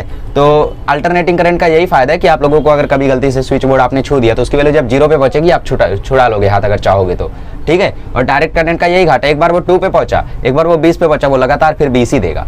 बट इसका फायदा ये है कि इससे हाई अमाउंट ऑफ करंट मिलता है, तो फैक्ट्री वगैरह में कभी कभी डायरेक्ट करंट का यूज किया जाता है, बट अल्टरनेटिंग करंट हमारे घरों में जनरली आता है, ठीक है। आगे बढ़ते, electric generator I think reduced है, छोड़ो इसको, ठीक है। सो इलेक्ट्रिक मोटर का टॉपिक आप लोग अच्छे से कर लेना, यहाँ पे 2 कार्बन ब्रशेज रहते हैं, डायग्राम अच्छे से कर लेना। पहली बात, छोटे छोटे ऑब्जेक्टिव क्वेश्चन ही वो पूछेगा कि डायरेक्शन ऑफ द करंट क्या होता है, direction of the magnetic field क्या होता है, क्लॉकवाइज रोटेट करता है या एंटी क्लॉकवाइज रोटेट करता है, तो एक बार रीड कर लेना। वो पूरा का पूरा एक्सप्लेन करने नहीं बोलेगा, टेंशन मत लो, ठीक है। तो आप लोग ये वाले फॉर्मूले देख लो सारे, ये left hand rule right hand rule देख लो, और फिर इसके बाद इलेक्ट्रिक मोटर को एक बार रीड कर लो, बाकी सब छोड़ दो, फालतू टॉपिक्स है, ठीक है। आगे बढ़ते हीट चैप्टर में आते हैं। अच्छा हाँ, इसके एक्सरसाइज के एमसीक्यू वगैरह कर लेना, एमसीक्यू ऑब्जेक्टिव चौथे चैप्टर के इंपॉर्टेंट है, ये कर लेना, और गिव रीजन भी, और न्यूमेरिकल ट्राई करना, होते हैं तो ठीक, नहीं होते तो कोई बात नहीं, ठीक है। अच्छा, एक और फॉर्मूला है इलेक्ट्रिकल एनर्जी कंज्यूम्ड का, ये मैं भूल गया, इलेक्ट्रिकल एनर्जी कंज्यूम्ड का, कितना इलेक्ट्रिकल एनर्जी आप कंज्यूम करते हो, उसका फॉर्मूला होता है power in kilowatt into time in hour, याद रखना इसको। जैसे आप लोगों को यहाँ बोला 1100 वाट की टीवी है, तो किलोवाट में कितना हो जाएगा 1.1, 2 घंटा डेली चलती है, तो कितना इलेक्ट्रिकल एनर्जी कंज्यूम करेगी 1.1 इंटू 2, तो 2.2 इलेक्ट्रिकल एनर्जी वो कंज्यूम करेगी, ठीक। तो फिर उसके बाद बोला है अप्रैल में कितना चार्ज आएगा, वो आप मल्टीप्लाई वगैरह करके निकाल लेना। फिर इसमें बोला है 500 वाट का टीवी सेट 30 मिनट में ज़्यादा एनर्जी कंज्यूम करेगा या 600 वाट का हीटर, तो 500 वाट का टीवी सेट है तो किलोवाट में कितना हो जाएगा आधा, मतलब 0.5, कितनी देर के लिए चला 30 मिनट, मतलब फिर से 0.5, तो यह है 0.25। और जो हीटर है वो है 600 वाट का, 600 वाट मतलब कितना किलोवाट 0.6, कितनी देर के लिए चला 20 मिनट, 20 मिनट मतलब 1/3 घंटा ना, 20 मिनट मतलब क्या 1/3 यार, 60 से डिवाइड करो 20 को, 1/3 आएगा, तो ये 0.20 आया। तो टीवी सेट ने लिया 0.25, हीटर ने लिया 0.20, तो किसने ज़्यादा कंज्यूम किया, टीवी सेट ने। तो ये क्वेश्चन आ सकते हैं ना। और डिस्क्रिप्शन में आप लोगों को 200 न्यूमेरिकल का एक पीडीएफ है, उसको जरूर आप लोग डाउनलोड कर लेना, ट्राई कर लेना, ठीक है। चलिए हीट का रिवीजन कर दे खटाखट। हीट में सबसे पहला कंसेप्ट आता है लेटेंट हीट का। लेटेंट हीट का मतलब क्या होता है, मैं खटाखट आपको समझा देता हूँ। लेटेंट हीट में लेट से हम लोग यहाँ पे एक बीकर बनाते हैं, ठीक है, इस बीकर को हम लोग हीट कर रहे हैं, यहाँ से हम लोगों ने बर्नर लगाया है, बीकर में आप लोगों का कई सारा आइस क्यूब है, और इन आइस क्यूब्स को हम लोग हीट कर रहे हैं, ठीक है। और यहाँ पे हमने डाल रखा है एक थर्मोमीटर। थर्मोमीटर में हमने क्या देखा, टेम्परेचर 0 डिग्री सेल्सियस दिखा रहा है, ऑब्वियसली बर्फ है तो बर्फ का टेम्परेचर 0 डिग्री सेल्सियस ही रहता है। यहाँ पे आपने बर्नर ऑन कर रखा है, बर्नर ऑन कर रखा है, 10 मिनट हो गया, 10 मिनट हो गया, धीरे धीरे बर्फ मेल्ट हो रही है, बट आपका टेम्परेचर 0 डिग्री दिखा रहा है। हम जानते हैं यार हीट ना तो बनाई जा सकती है, हीट ना तो मिटाई जा सकती है, तो यहाँ पे जो हीट हम इसको दे रहे हैं वो थर्मोमीटर में शो क्यों नहीं हो रही है। क्या थर्मोमीटर खराब है, बिल्कुल नहीं, थर्मोमीटर अच्छा है, ठीक है। हम लोग यहाँ से हीट दे रहे हैं, बर्फ मेल्ट भी हो रही है, बट जो थर्मोमीटर का टेम्परेचर है वो बढ़ क्यों नहीं रहा है, ये प्रॉब्लम थी साइंटिस्टों के सामने। तो साइंटिस्टों ने क्या बोला कि यार हीट तो ऐसी चीज़ है नहीं जिसको खत्म किया जा सके या बनाया जा सके, तो इसका मतलब हीट कहीं ना कहीं जा रही है। कहाँ जा रही है, वो जा रही है और हमें थर्मोमीटर में दिख नहीं रही है, कहाँ जा रही है वो, तो वो जा रही थी बर्फ के इंटरमॉलिक्यूल्स को तोड़ने। बर्फ का जो मॉलिक्यूलर बॉन्डिंग है, मतलब बर्फ का जो मॉलिक्यूल्स है वो एक दूसरे से बॉन्डेड है ना, तो उनको ब्रेक करने में जा रही थी, वहां पे वो हीट चली जा रही थी। और क्योंकि वो वहां पे हीट चली जा रही थी तो थर्मोमीटर में दिख नहीं रही थी, मतलब वो छुप जा रही थी। तो लेटेंट का मतलब ही होता है छुपी हुई, गुप्त ऊष्मा, ठीक है। इसको मतलब हिंदी मीडियम को जब मैं पढ़ा रहा था तो उसमें आप लोगों को गुप्त ऊष्मा लिखा हुआ था, ऐसा ही कुछ था। तो लेटेंट हीट का मतलब होता है छुपी हुई ऊष्मा, ऊर्जा, तो छुपी हुई ऊर्जा इसको हम लोग बोलते हैं। यहाँ से जो हीट जा रही थी वो छुप जा रही थी, कहाँ छुप जा रही थी, बर्फ के बॉन्ड्स को तोड़ने में। इसके बाद जब ये दोबारा से पूरा का पूरा पानी बन गया, पानी बनने के बाद आपको टेम्परेचर दिखने लगा यहाँ पे गर्म होने के बाद 100 डिग्री सेल्सियस, फिर पूरा पानी उड़े जा रहा है, टेम्परेचर बढ़ ही नहीं रहा है, क्योंकि पानी का टेम्परेचर यहाँ पे एक बार 100 पे पहुंचा तो वो रुक गया, क्योंकि वाटर का बॉइलिंग पॉइंट होता है 100 डिग्री सेल्सियस, अब वो उससे आगे नहीं जाएगा। अब धीरे धीरे पूरा पानी उड़ गया और टेम्परेचर रह गया वहाँ 100 डिग्री सेल्सियस। हाँ, अगर आप लोग भाप को कलेक्ट करो फिर उसको और हीट करो तो वहाँ पे भाप का टेम्परेचर और ज़्यादा जाएगा, वो बात अलग है। तो यहाँ पे आप लोगों को एक ग्राफ बनाया गया, ग्राफ इंपॉर्टेंट है, ये ऐसा बनाया गया है, ठीक है, टाइम वर्सेस टेम्परेचर का ग्राफ है। तो टेम्परेचर देखो आप लोगों को यहाँ तक क्या था, यहाँ तक कांस्टेंट था 0 डिग्री सेल्सियस तक, 4 मिनट तक 0 डिग्री सेल्सियस था। क्यों भाई, क्योंकि यहाँ पे टेम्परेचर है, यहाँ पे टाइम है, बड़ा टी मतलब टेम्परेचर, छोटा टी मतलब टाइम। क्योंकि देखो पहले क्या था, पहले जो वाटर आइस था वो 0 डिग्री सेल्सियस पे था, 4 मिनट तक जब आपने हीट किया तो इसके बॉन्ड्स टूट रहे थे, तो टेम्परेचर 0 ही रहा।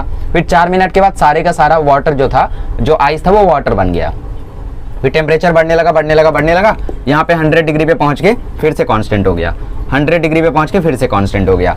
तो ये जो आपको टेम्परेचर है, ये जो आपको कर्व दिख रहा है, ये आपको कर्व दिखाता है वाटर, ये आपको दिखाता है वेपर, गैसियस स्टेट का, और ये जो है ये है आइस प्लस वाटर, मतलब यहाँ पे पानी भी है और बर्फ भी है। ठीक है, तो ये ग्राफ इंपॉर्टेंट है। ये पार्ट आपको क्या दिखाता है कि पानी अभी भी आइस है, लेटेंट हीट वहां पे जा रही है आइस के बॉन्ड्स को तोड़ने में। ये कर्व क्या दिखाता है, यहाँ पे अब पानी बन चुका है और पानी का टेम्परेचर कॉन्स्टेंटली बढ़ रहा है। ये कर्व क्या दिखाता है, पानी से भाप बन गई, भाप उड़े जा रही है 100 डिग्री पे।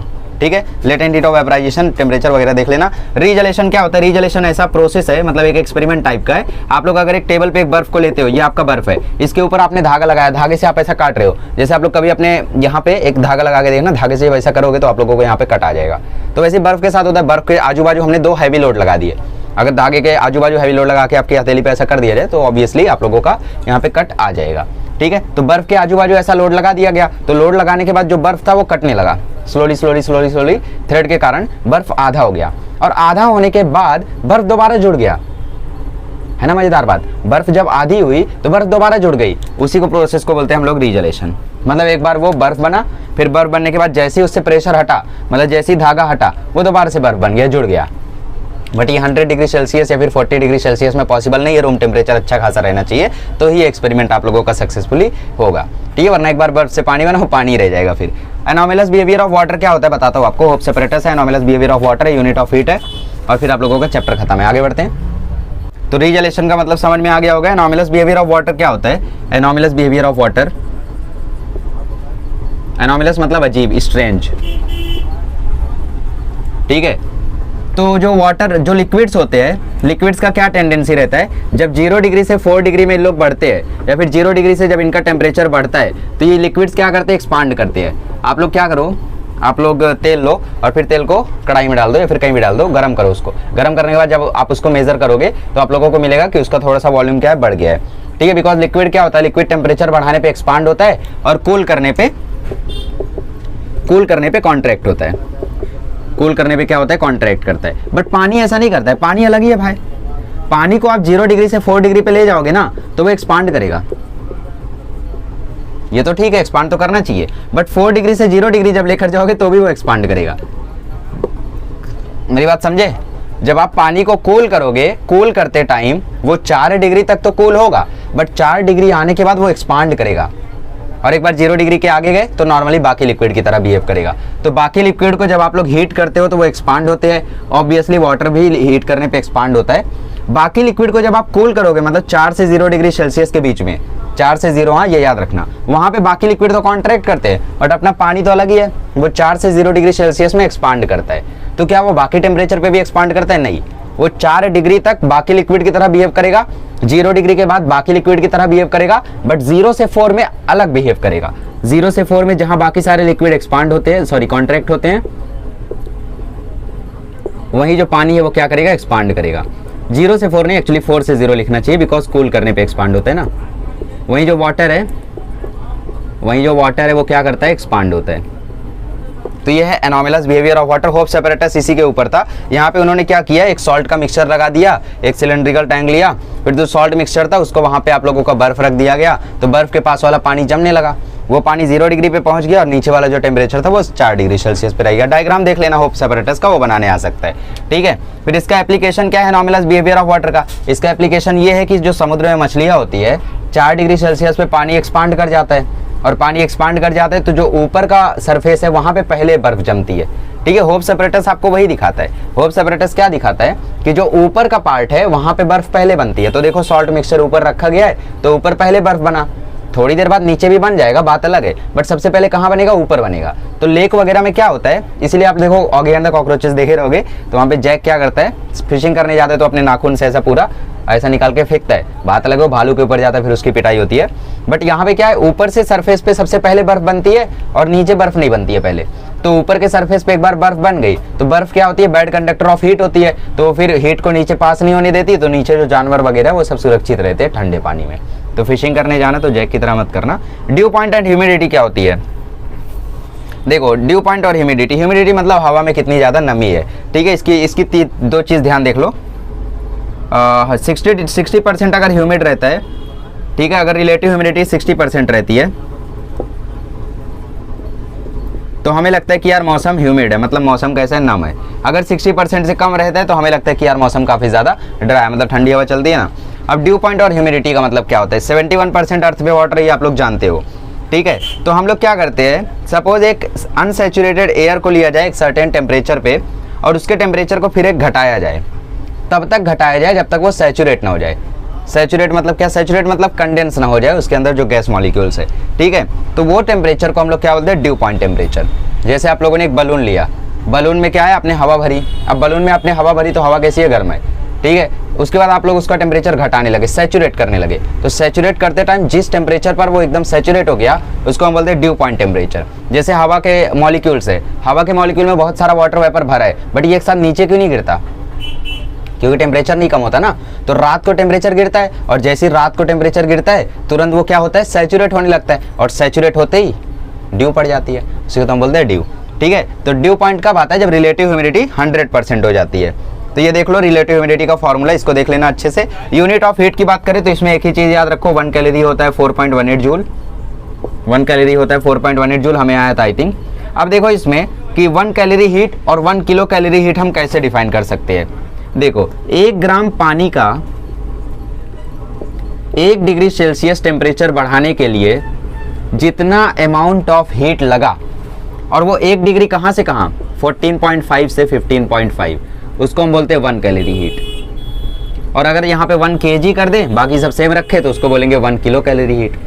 अब बात ये आती है कि यार 14.5 से 15.5 ही क्यों? क्योंकि भाई हो सकता है 0 से 1 बढ़ाने में 1.5 कैलोरी हीट लगी हो, 1 से 2 करने में 2 कैलोरी हीट लगी हो, 2 से 3 करने में आधा कैलोरी हीट लगी हो। बट यही रेंज ऐसा है 14.5 से 15.5 जहां पे जो हीट है वो कितनी लगी है? सिर्फ 1 कैलोरी लगी है 1 ग्राम पानी का, तो इसको 1 कैलोरी। 1 किलोग्राम पानी का टेम्परेचर 1 डिग्री बढ़ाने के लिए 14.5 से 15.5, उसको हम लोग बोलेंगे 1 किलो कैलोरी हीट, ठीक। तो ये चीज ध्यान रखना, डेफिनेशन है। स्पेसिफिक हीट कैपेसिटी मतलब कौन कितना ज्यादा हीट एब्जॉर्ब कर सकता है। इसका फॉर्मूला होता है Q is to MC delta T, और यहाँ पे जो C है वो होती है स्पेसिफिक हीट कैपेसिटी। ये इंटरनल प्रॉपर्टी है किसी भी ऑब्जेक्ट की, ठीक, इंटरनल प्रॉपर्टी है, सबका अपना अपना है। मतलब जैसे आपका इंटरनल प्रॉपर्टी आपका ब्रेन है, क्योंकि एग्जाम में देखो सबको 2 ही घंटा मिलते हैं, कुछ लोग 2 घंटे में आउट ऑफ मार देते, कुछ लोग 2 घंटे में 2 नंबर लाते हैं, ठीक है। तो स्पेसिफिक हीट कैपेसिटी मतलब एब्जॉर्ब करने की कैपेसिटी, कितना ज़्यादा आप फोड़ सकते हो। जैसे यहाँ पे आयरन कॉपर लीड का एग्जाम्पल दिया, आयरन को सेम टाइम तक हीट किया गया, कॉपर को भी लीड को भी, बट तीनों को जब वैक्स में डाला गया तो आयरन ने ज़्यादा पेनिट्रेट किया, कॉपर ने कम, लीड ने और कम, ठीक है। तो Q equal to MC delta T, M क्या है? मास है, और C क्या है? स्पेसिफिक हीट कैपेसिटी है, और डेल्टा T क्या है? चेंज इन टेम्परेचर है, ठीक है। तो आप लोगों को अगर कभी न्यूमेरिकल आया कि भाई टेम्परेचर 20 डिग्री से 80 डिग्री हुआ तो डेल्टा T क्या हो जाएगा? 60 हो जाएगा, ऐसा इजी आएगा। और पानी का जो वेट था वो था 1 किलोग्राम, और जो स्पेसिफिक हीट कैपेसिटी है पानी की वो है 4.18 या 42,000, ऐसा रहता है मतलब वैल्यू। तो Q की वैल्यू क्या होगी? तो तीनों को मल्टीप्लाई कर देना, आंसर आ जाएगा। ऐसे ही क्वेश्चन हमें आया था, देखो यहाँ पे दिया 20 से 100 ले जाया गया, 5 किलो पानी का टेम्परेचर, तो कितना हीट लगेगा? तो Q equal to MC delta T लगाओ, आंसर आ जाएगा, ठीक। हीट एक्सचेंज में क्या बोला है? हीट एक्सचेंज में ये बोला है कि यार अगर सराउंडिंग वगैरह को हम लोग क्लोज रखे तो जितना हीट एक कोल्ड ऑब्जेक्ट रिलीज करेगा उतना हीट एक हॉट ऑब्जेक्ट गेन करेगा। गलत बोल दिया। जितना हीट एक हॉट ऑब्जेक्ट रिलीज करेगा उतना हीट एक कोल्ड ऑब्जेक्ट लेगा। मतलब कोई हॉट ऑब्जेक्ट है तो वो हीट रिलीज करेगा ऑब्वियसली, तो कोल्ड ऑब्जेक्ट उतना हीट लेगा जितना वो रिलीज करेगा। जैसे एक का टेम्परेचर है 30 डिग्री, एक का टेम्परेचर है 20 डिग्री, तो दोनों का जब तक 25-25 नहीं आ जाएगा तब तक आपस में हीट एक्सचेंज चलता रहेगा, ठीक है। तो ये कैलोरी मीटर वाला कंसेप्ट है, न्यूमेरिकल पार्ट है। Q का एक और फॉर्मूला होता है ml, L होता है लेटेंट हीट।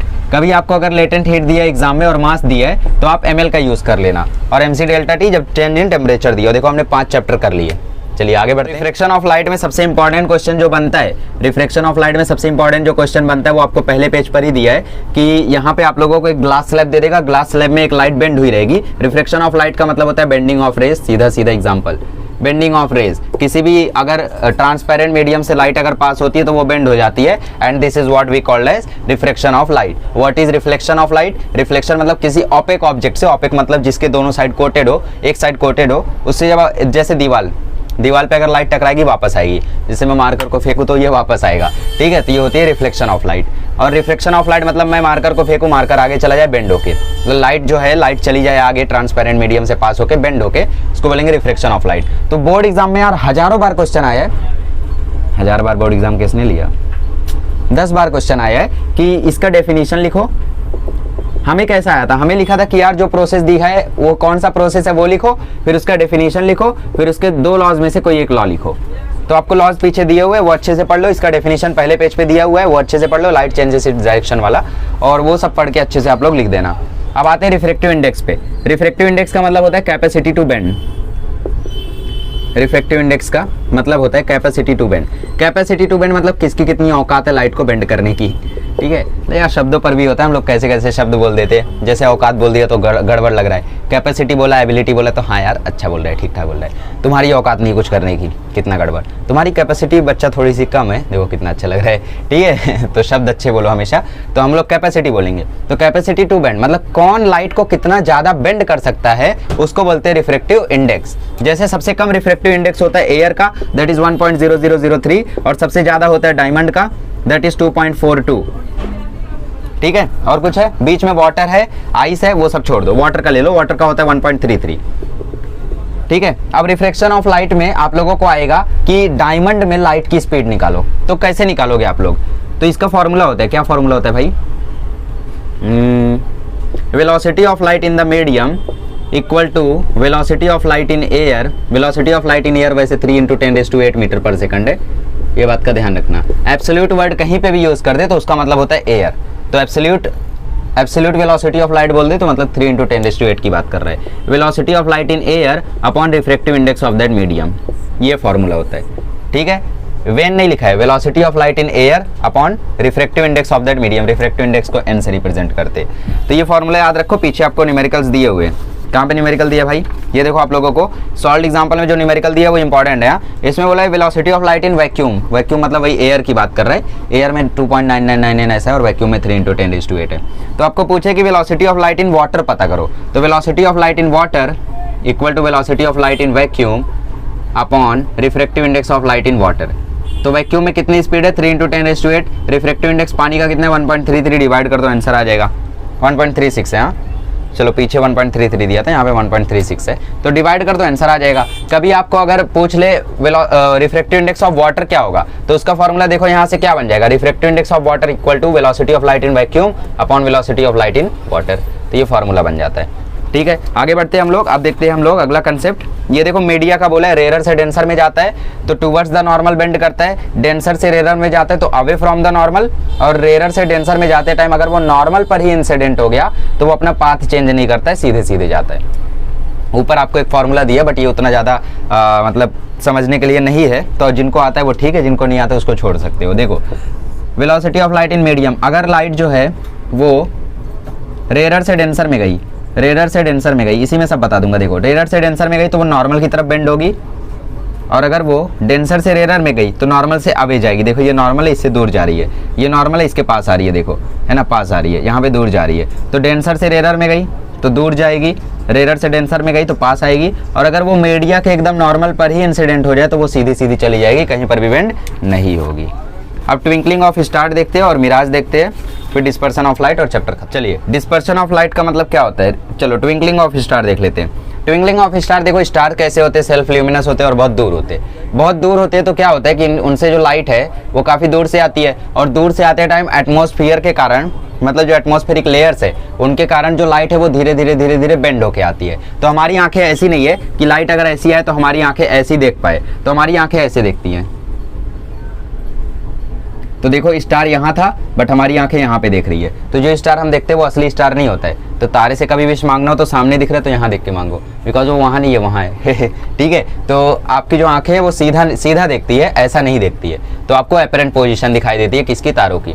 अब आप बोलोगे ये कैसे पॉसिबल हुआ, क्योंकि आपकी आंखों में इमेज तो बन रही है, जो सन से मतलब जो स्टार से लाइट्स आ रही है वो लाइट्स आपकी आंखों में स्टार की इमेज तो बना रही है, बट वो इमेज आपको कहाँ दिख रही है, वो इमेज आपको यहाँ दिख रही है, ये फर्क है, ठीक है। जिनको समझा ठीक है, जिनको नहीं समझा छोड़ सकते हो। मिराज का डेफिनेशन देख लेना। मिराज क्या बोलते हैं कि अगर ऊपर कोल्ड एयर हो नीचे हॉट एयर हो तो जहाँ सामने वाले ऑब्जेक्ट्स है वो आपको जमीन में दिखाई देते हैं। इसका मतलब जो दूर बहुत ज़्यादा दूर पानी है वो आप लोगों को बहुत आगे ही जमीन पे दिखाई देता है, ऐसा होता है, ठीक है। डिस्पर्शन ऑफ लाइट का डेफिनेशन याद रख लेना, the process of separation of light into its component colours while passing through a medium is called as dispersion of light.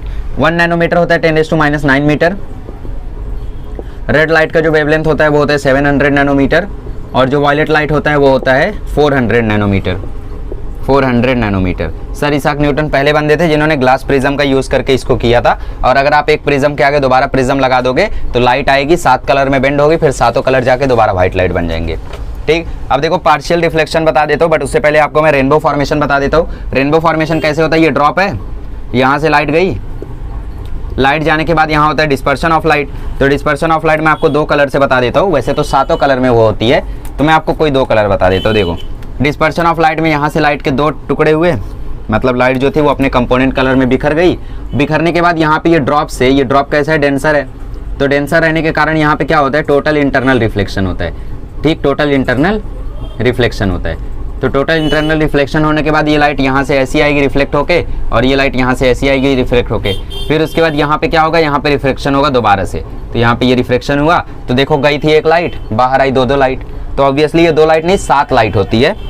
ये जो व्हाइट लाइट गई है अंदर, ये 7 लाइट में बटी, और 7 लाइट में बटने के बाद वो जो लाइट्स थी वो यहाँ से टकराई, क्योंकि ये डेंसर था, तो यहाँ पे हुआ टोटल इंटरनल रिफ्लेक्शन, और वापस आई, और वापस आने के बाद यहाँ से 7 लाइट निकली, और वो 7 लाइट आपको एज अ रेनबो दिखाई देती हैं आसमानों में। तो रेनबो फॉर्मेशन अगर आपको लिखने हैं तो ऐसा ठोक सकते हो, है ना। क्या, when white light enters the drop then it separates into its component color which is called as dispersion of light। 3 process होता है, पहले dispersion of light, then inside the drop the total internal reflection occurs। ऐसा ठोक सकते हो। Full marks नहीं but 2 marks मिलेगा, full marks चाहिए तो सेम टू सेम लिखो। ठीक, टोटल इंटरनल रिफ्लेक्शन हुआ, then the light came and it is again reflected, and hence rainbow formation is a combination of 3 processes, dispersion of light, total internal reflection and reflection of light. ठीक है, तो ये question आप लोग कर लो, बहुत important है ये। टोटल इंटरनल रिफ्लेक्शन और पार्शियल रिफ्लेक्शन बता देता हूँ। देखो जैसे आप लोगों का ये पानी है,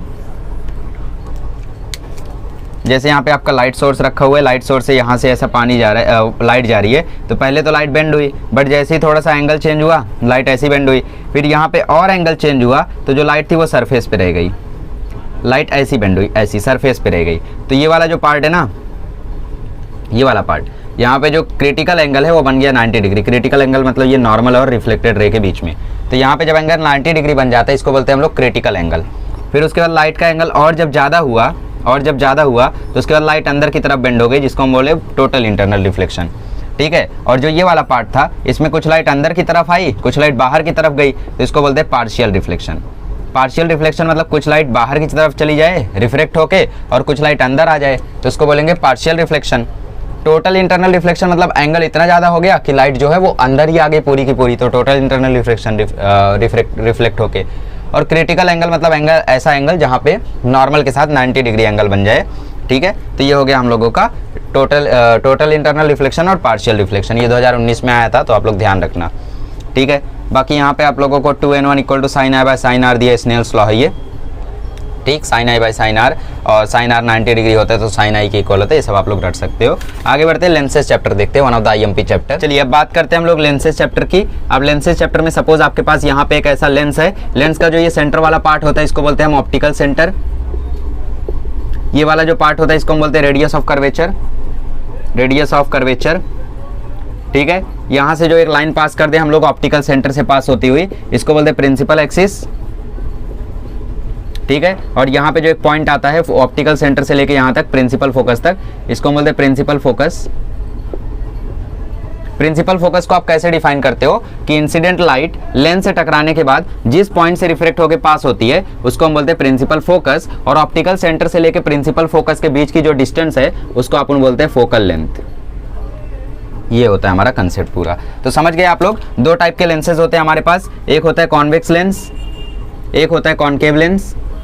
ठीक है, एक होता है कॉन्वेक्स लेंस, एक होता है concave lens. Concave lens is also called by diverging lens. ऐसा क्यों बोलते हैं इसको हम लोग, बिकॉज कॉनकेव लेंस ऐसा होता है और जब लाइट यहाँ आती है तो ऐसे चली जाती है, लाइट यहाँ आती है तो ऐसे चली जाती है, डाइवर्ज कर देता है। 2019 में आया था ये कि convex lens is called as diverging lens. True या फॉल्स? तो कॉन्वेक्स लेंस डाइवर्जिंग नहीं होता है, तो वो फॉल्स था। कॉन्वेक्स लेंस क्या होता है फिर? कन्वर्जिंग होता है।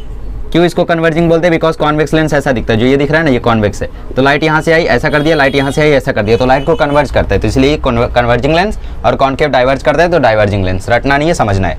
ठीक है, आगे बढ़ते हैं और अब हम लोग लेंसेज से वो देखते हैं और फिर रे डायग्राम बताता हूँ आपको और फटाफट फिर फॉर्मूले बता के डिफेक्ट पे आते। चलिए, सो 3 कंसेप्ट है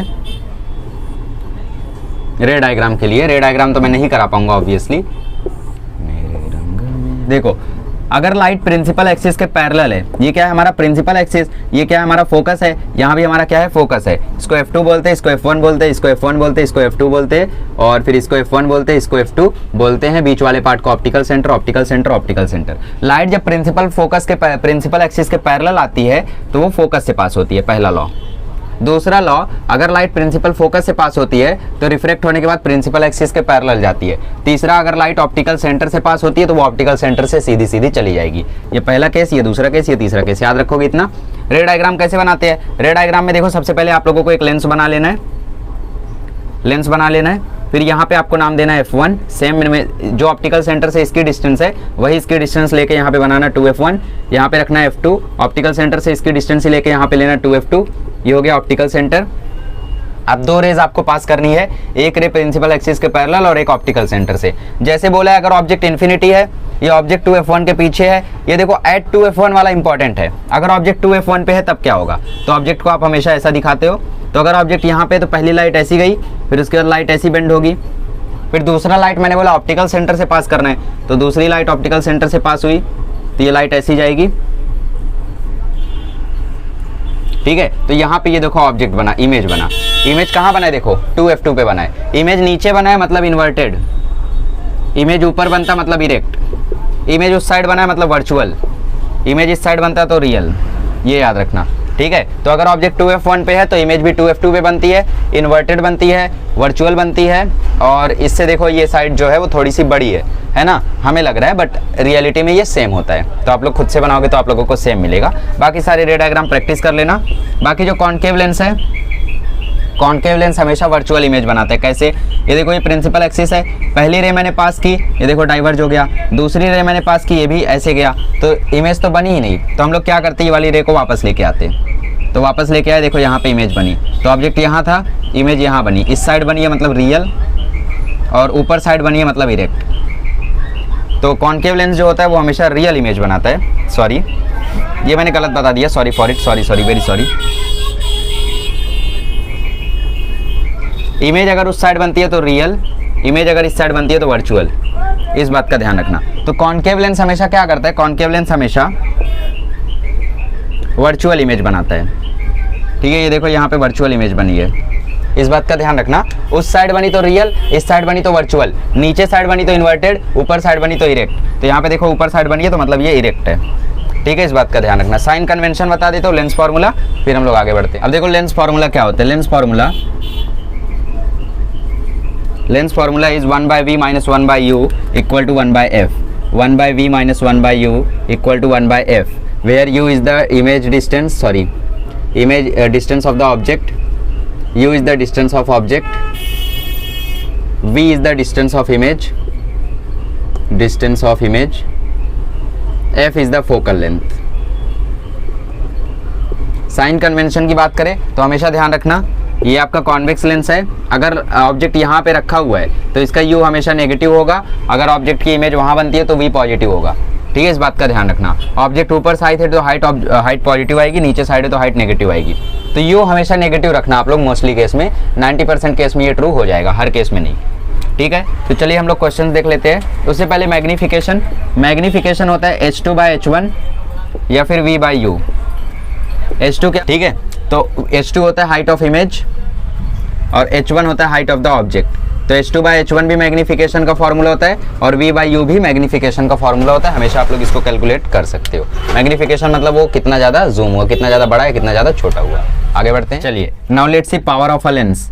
पावर ऑफ अ लेंस क्या होता है, कोई लेंस किसी भी रे को कितना ज़्यादा कन्वर्ज कर सकता है, कितना ज़्यादा डाइवर्ज कर सकता है, that is called as power of lens. उसका फॉर्मूला होता है focal length in metre. Focal length को मीटर में रखना, उसको 1 से डिवाइड करना, पावर आ जाएगी, ठीक है। कॉम्बिनेशन ऑफ लेंस देख लेते हैं। कॉम्बिनेशन ऑफ लेंस मतलब जब भी आप लोगों को 2 या 2 से ज़्यादा लेंस को कंबाइन करते हो तो जो पावर है उसको सीधा सीधा ऐड कर देना, P1 + P2 + P3 Pn, जितना भी पावर दिया हो। 2 डायोप्टर का एक लेंस, इसका लेंस का यूनिट डायोप्टर होता है। जैसे आप लोगों को क्वेश्चन में पूछ लेगा कि यार power, define power, what is the formula for power and define give the unit of power. 3 question 3 mark का, सिंपल, ठीक। पावर क्या होता है, कैपेसिटी टू डाइवर्ज और कन्वर्ज ऑफ अ लेंस, ठीक है।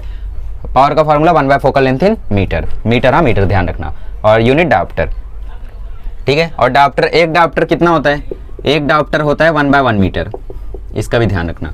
अरे भाई फोकल लेंथ इन मीटर मतलब 1 मीटर, ऊपर 1, तो dioptre is nothing but 1/1 metre.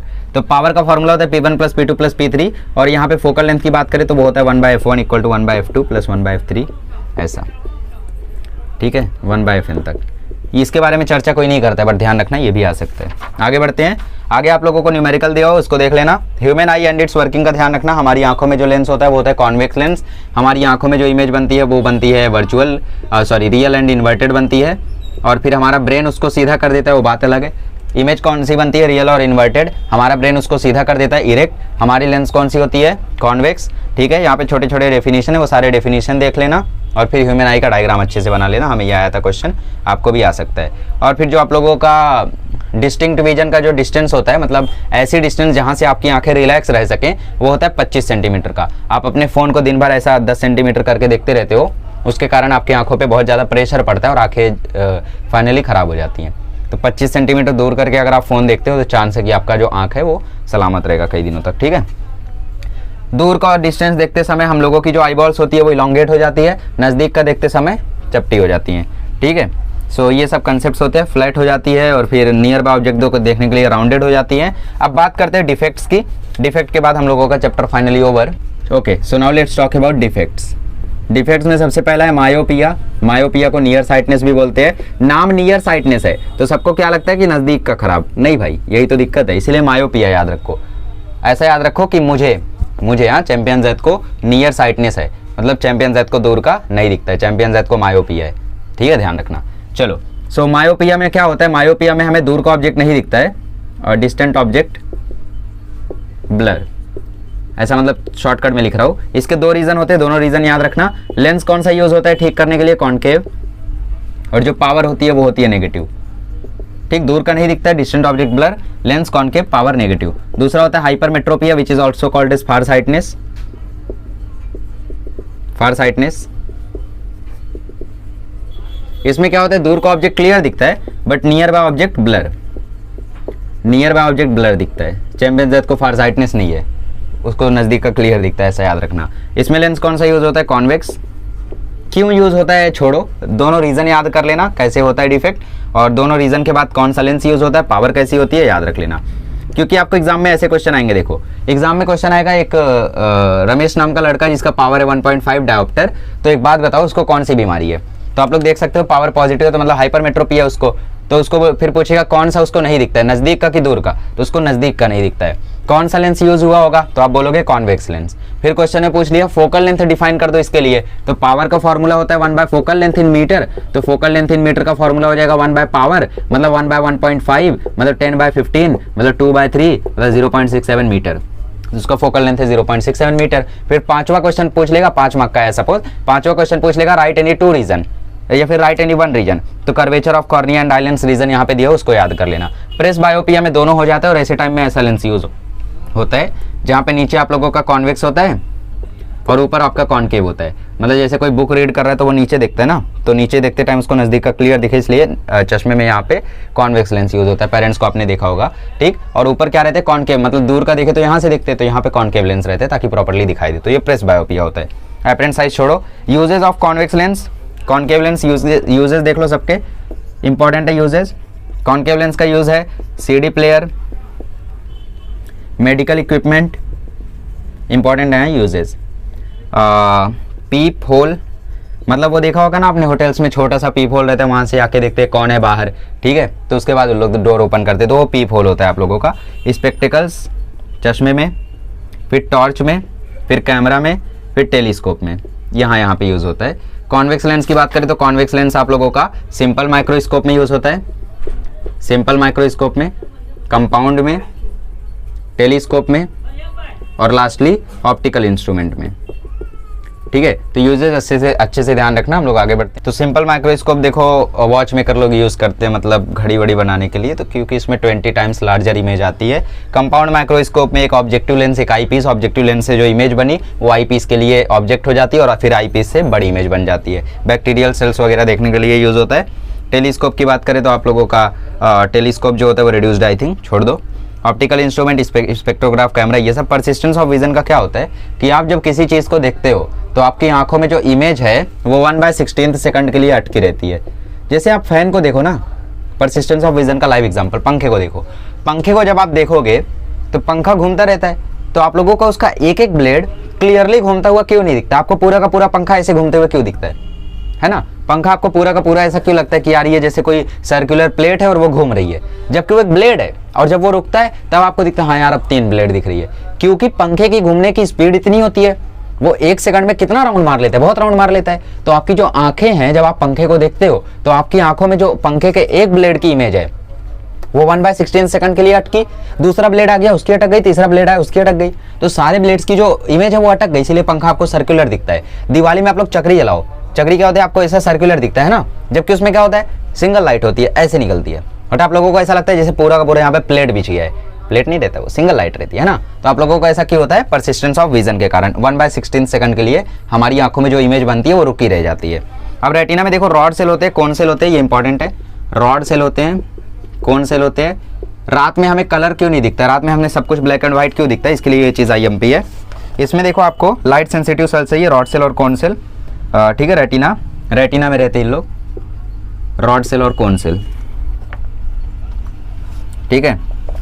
Conical cell जो होते हैं वो कलर को रिस्पॉन्ड करते हैं, और जो रेड सेल होते हैं वो लाइट की इंटेंसिटी को रिस्पॉन्ड करते हैं,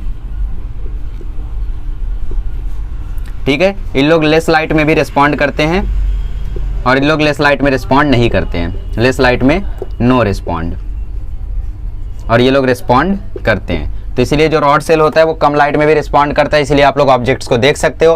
कोनिकल सेल्स कलर दिखाता है, बट अगर लाइट कम कर दो तो फिर कलर वो रिस्पॉन्ड नहीं करता है, और जब कौन सेल कम लाइट में रिस्पॉन्ड ही नहीं करेगा तो आपको सब कुछ ब्लैक एंड व्हाइट दिखेगा, ठीक है।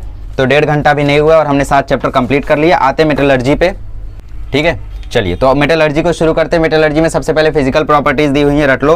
Chemical properties, physical properties metal non metal की है, रट लो उनको, ठीक है, बिकॉज डिस्टिंग्विश में आने का चांस है।